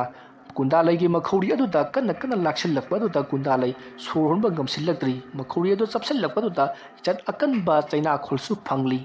ꯀꯨꯟꯗꯥꯂꯩꯅ ꯑꯉꯥꯡ ꯑꯗꯨꯕు ꯂꯧꯊꯣꯛꯅꯕꯒꯤꯗꯃꯛꯇ ꯌꯥꯝꯅ ꯀꯟꯅ ꯍꯣꯠꯅꯔꯤ ꯑꯗꯨꯕꯨ ꯎꯄꯥꯏ ꯂꯩꯔꯝꯗꯤ ꯀꯨꯟꯗꯥꯂꯩ ꯃꯈꯣꯡ ꯃꯈꯨꯠ ꯐꯔꯪ ꯀꯥꯎꯗꯨꯅ ꯂꯩꯔꯤ ꯑꯉꯥꯡ ꯑꯗꯨꯒꯤ ꯃꯃꯥꯏ ꯑꯗꯨꯁꯨ ꯌꯦꯡꯕꯗ ꯑꯣꯟꯊꯣꯛꯅ ꯀꯤꯔꯕ ꯁꯛꯇꯝ ꯍꯥꯏꯕꯗꯨ ꯑꯣꯏꯔꯤ ꯑꯀꯤꯔꯕ ꯁꯛꯇꯝ ꯑꯗꯣ ꯎꯕꯒ ꯂꯣꯏꯅꯅ ꯃꯈꯧꯔꯤ ꯑꯗꯨꯗ ꯑꯁꯨꯝ ꯂꯥꯛꯁꯤꯜꯂꯛꯄꯗꯨꯗ ꯀꯨꯟꯗꯥꯂꯩ ꯃꯁꯥꯗꯣ ꯐꯗ꯭ꯔꯥꯛ ꯇꯥꯕ ꯍꯧꯔꯛꯂꯤ ꯀꯨꯟꯗꯥꯂꯩꯅ ꯑꯗꯨꯝꯅ ꯐꯔꯪ ꯆꯣꯡꯉꯛꯄ ꯑꯃꯗꯤ ꯕꯨꯗꯨꯡ ꯀꯥꯎꯔꯛꯄꯗꯨꯗ ꯃꯅꯥꯛꯇ ꯇꯨꯝꯂꯤꯕ ꯃꯍꯥꯛꯀꯤ ꯃꯄꯨꯔꯣꯏꯕꯗꯣ ꯃꯤꯀꯞ ꯊꯣꯔꯛꯂꯤ ꯃꯥꯅ ꯃꯤꯀꯞ ꯊꯣꯔꯛꯄꯗ ꯀꯨꯟꯗꯥꯂꯩꯅ ꯑꯣꯏꯔꯝꯂꯤꯕ ꯁꯛꯇꯝ ꯑꯗꯨ ꯎꯕꯗ ꯃꯍꯥꯛꯀꯤ ꯅꯨꯄꯥꯅ ꯀꯩꯗꯧꯔꯒꯦ ꯅꯪꯕꯨ ꯍꯥꯏꯗꯨꯅ ꯍꯧꯗꯣꯛꯂꯨꯏ ꯃꯍꯥꯛꯀꯤ ꯅꯨꯄꯥꯅꯁꯨ ꯀꯨꯟꯗꯥꯂꯩꯒꯤ ꯊꯕꯥꯛꯇ ꯃꯨꯁꯤꯟ ꯃꯨꯕ ꯑꯃ ꯐꯝꯂꯒ ꯂꯩꯔꯝꯂꯤꯕꯗꯣ ꯃꯍꯥꯛꯅ ꯍꯥꯏꯐꯦꯠꯇꯤ ꯎꯍꯧꯈꯤꯕꯅꯤ ꯑꯗꯨꯕꯨ ꯃꯪꯑꯣꯏ ꯍꯥꯋꯣꯏ ꯍꯥꯏꯐꯦꯠ ꯎꯍꯧꯈꯤꯕꯅꯤꯅ ꯃꯍꯥꯛ ꯊꯨꯅꯗꯤ ꯈꯟꯖꯤꯜꯂꯨꯗ꯭ꯔꯤ ꯃꯇꯝ ꯑꯗꯨꯗ ꯀꯨꯟꯗꯥꯂꯩ ꯁꯣꯔ ꯁꯥꯡꯅ ꯆꯤꯡꯈꯠꯇꯨꯅ ꯁꯣꯔ ꯊꯕꯦꯠ ꯍꯣꯜꯂꯒ ꯃꯍꯥꯛ ꯑꯀꯣꯏꯕꯗꯨꯗ ꯀꯣꯏꯂꯩ ꯂꯩꯗꯨꯅ ꯌꯦꯡꯂꯤ ꯃꯇꯝ ꯑꯗꯨꯗ ꯀꯨꯟꯗꯥꯂꯩꯅ ꯑꯩ ꯁꯣꯏꯗꯅ ꯁꯤꯔꯅꯤ ꯑꯩ ꯁꯣꯏꯗꯅ ꯁꯤꯔꯒꯅꯤ ꯑꯩꯅ ꯇꯧꯖꯔꯨꯕ ꯐꯠꯇꯕ ꯊꯕꯛ ꯑꯗꯨꯅ ꯑꯩ ꯁꯣꯏꯗꯅ ꯁꯤꯔꯅꯤ ꯍꯥꯏꯗꯨꯅ ꯃꯁꯥ ꯃꯇꯣꯝꯇ ꯍꯥꯏꯖꯔꯤ ꯃꯇꯝ ꯑꯗꯨꯗ ꯀꯨꯟꯗꯥꯂꯩꯒꯤ ꯅꯨꯄꯥꯅ ꯀꯔꯤ ꯊꯕꯛ ꯇꯧꯔꯨꯔꯕ ꯅꯪꯕꯨ ꯂꯥꯏꯒ ꯁꯥꯟꯅꯔꯨꯔꯕꯣ ꯍꯥꯏꯗꯨꯅ ꯍꯪꯉꯤ ꯃꯇꯝ ꯑꯗꯨꯗ ꯀꯨꯟꯗꯥꯂꯩꯅ ꯋꯥꯈꯜ ꯑꯃꯨꯛ ꯇꯥꯔꯛꯂꯗꯨꯅ ꯀꯩꯁꯨ ꯇꯧꯗꯦ ꯑꯩꯉꯣꯟꯗ ꯂꯥꯏ ꯑꯃ ꯌꯦꯠꯂꯤ ꯃꯁꯦ ꯃꯥꯏꯕ ꯃꯥꯏꯕꯤ ꯇꯧꯔꯒ ꯈꯨꯔꯨꯝꯗꯕꯗꯤ ꯌꯥꯔꯔꯣꯏ ꯍꯥꯏꯗꯨꯅ ꯃꯍꯥꯛꯀꯤ ꯃꯄꯨꯔꯣꯏꯕꯗ ꯍꯥꯏꯔꯤ ꯃꯍꯥꯛꯀꯤ ꯃꯄꯨꯔꯣꯏꯕꯅꯁꯨ ꯂꯥꯏ ꯑꯃꯨꯛꯇꯪ ꯌꯦꯡꯊꯣꯛꯎ ꯅꯪꯒꯤ ꯍꯟꯗꯛꯀꯤ ꯃꯑꯣꯡꯁꯤ ꯃꯑꯣꯡ ꯑꯃꯅꯤ ꯍꯥꯏꯗꯨꯅ ꯍꯥꯏꯅꯔꯤ ꯑꯁꯨꯝꯅ ꯇꯧꯗꯨꯅ ꯍꯧꯖꯤꯛꯇꯤ ꯑꯍꯤꯡ ꯑꯗꯨꯃ ꯍꯧꯈ꯭ꯔꯤ ꯀꯨꯟꯗꯥꯂꯩ ꯑꯍꯤꯡ ꯑꯗꯨꯃ ꯇꯨꯝꯕ ꯁꯨꯡꯌꯥ ꯌꯥꯈꯤꯗ꯭ꯔꯕꯅꯤ ꯅꯣꯡ ꯍꯦꯛ ꯉꯥꯟꯕꯒ ꯕꯁꯟꯇꯤꯒꯤ ꯃꯌꯨꯝꯗ ꯂꯥꯛꯇꯨꯅ ꯀꯨꯟꯗꯥꯂꯩꯅ ꯃꯉꯣꯟꯗ ꯊꯣꯛꯈꯤꯕ ꯊꯧꯗꯣꯛꯁꯤꯡ ꯑꯗꯣ ꯂꯣꯏꯅꯃꯛ ꯇꯝꯂꯤ ꯑꯗꯨꯒ ꯈꯧꯔꯤ ꯃꯦꯠꯇꯨꯅ ꯍꯥꯠꯅꯅꯕꯒꯤꯗꯃꯛꯇ ꯇꯧꯔꯝꯂꯦ ꯍꯥꯏꯗꯨꯅꯁꯨ ꯄꯥꯎ ꯑꯗꯨ ꯇꯝꯂꯤ ꯃꯇꯝ ꯑꯗꯨꯗ ꯕꯁꯟꯇꯤꯅ ꯍꯧꯖꯤꯛꯇꯤ ꯀꯔꯤꯃꯠꯇ ꯇꯧꯔꯔꯣꯏ ꯂꯩꯃꯥꯡ ꯑꯗꯣ ꯑꯩꯅ ꯐꯥꯖꯤꯟꯈ꯭ꯔꯦ ꯍꯥꯏꯗꯨꯅ ꯍꯥꯏꯔꯛꯄꯗ ꯀꯨꯟꯗꯥꯂꯩꯅꯁꯨ ꯍꯣꯏ ꯐꯔꯦ ꯍꯥꯏꯗꯨꯅ ꯃꯌꯨꯝ ꯂꯣꯝꯗ ꯍꯜꯂꯛꯈꯤ ꯃꯇꯝ ꯑꯗꯨꯗ ꯀꯨꯟꯗꯥꯂꯩꯅ ꯃꯄꯨꯛꯅꯤꯡꯗ ꯈꯟꯖꯈꯤ ꯐꯠꯇꯕ ꯊꯕꯛ ꯇꯧꯔꯨꯕ ꯍꯥꯏꯕꯁꯦ ꯑꯩꯉꯣꯟꯗꯁꯨ ꯑꯗꯨꯃꯛ ꯍꯜꯂꯛꯄ ꯖꯥꯠꯅꯤꯗ ꯍꯥꯏꯗꯨꯅ ꯃꯍꯥꯛ ꯃꯌꯨꯝ ꯂꯣꯝꯗ ꯍꯜꯂꯛꯈꯤ ꯃꯁꯤꯒꯤ ꯃꯇꯨꯡꯗꯒꯤꯗꯤ ꯀꯨꯟꯗꯥꯂꯩ ꯑꯃꯨꯛ ꯍꯟꯅ ꯃꯤꯇꯣꯞꯇ ꯑꯗꯨꯒꯨꯝꯕ ꯐꯠꯇꯕ ꯊꯕꯛ ꯇꯧꯕꯒꯤ ꯋꯥꯈꯜꯂꯣꯟ ꯈꯟꯈꯤꯗ꯭ꯔꯤ ꯋꯥꯔꯤ ꯑꯁꯤ ꯃꯇꯥꯡ ꯑꯁꯤꯗ ꯂꯣꯏꯁꯤꯟꯖꯔꯤ ꯋꯥꯔꯤ ꯑꯁꯤ ꯄꯥꯊꯣꯛꯆꯕ ꯃꯇꯝꯗ ꯁꯣꯏꯈꯤ ꯂꯥꯟꯈꯤꯕ ꯋꯥꯍꯩ ꯋꯥꯇꯥ ꯇꯥꯕꯤꯔꯤꯕ ꯄꯨꯝꯅꯃꯛꯅ ꯄꯨꯛꯆꯦꯜ ꯆꯥꯎꯅ ꯉꯥꯛꯄꯤꯒꯅꯤ ꯃꯌꯥꯝꯕꯨ ꯑꯔꯣꯏꯕꯗ ꯑꯃꯨꯛꯀ ꯍꯟꯅ ꯈꯨꯔꯨꯝꯖꯔꯤ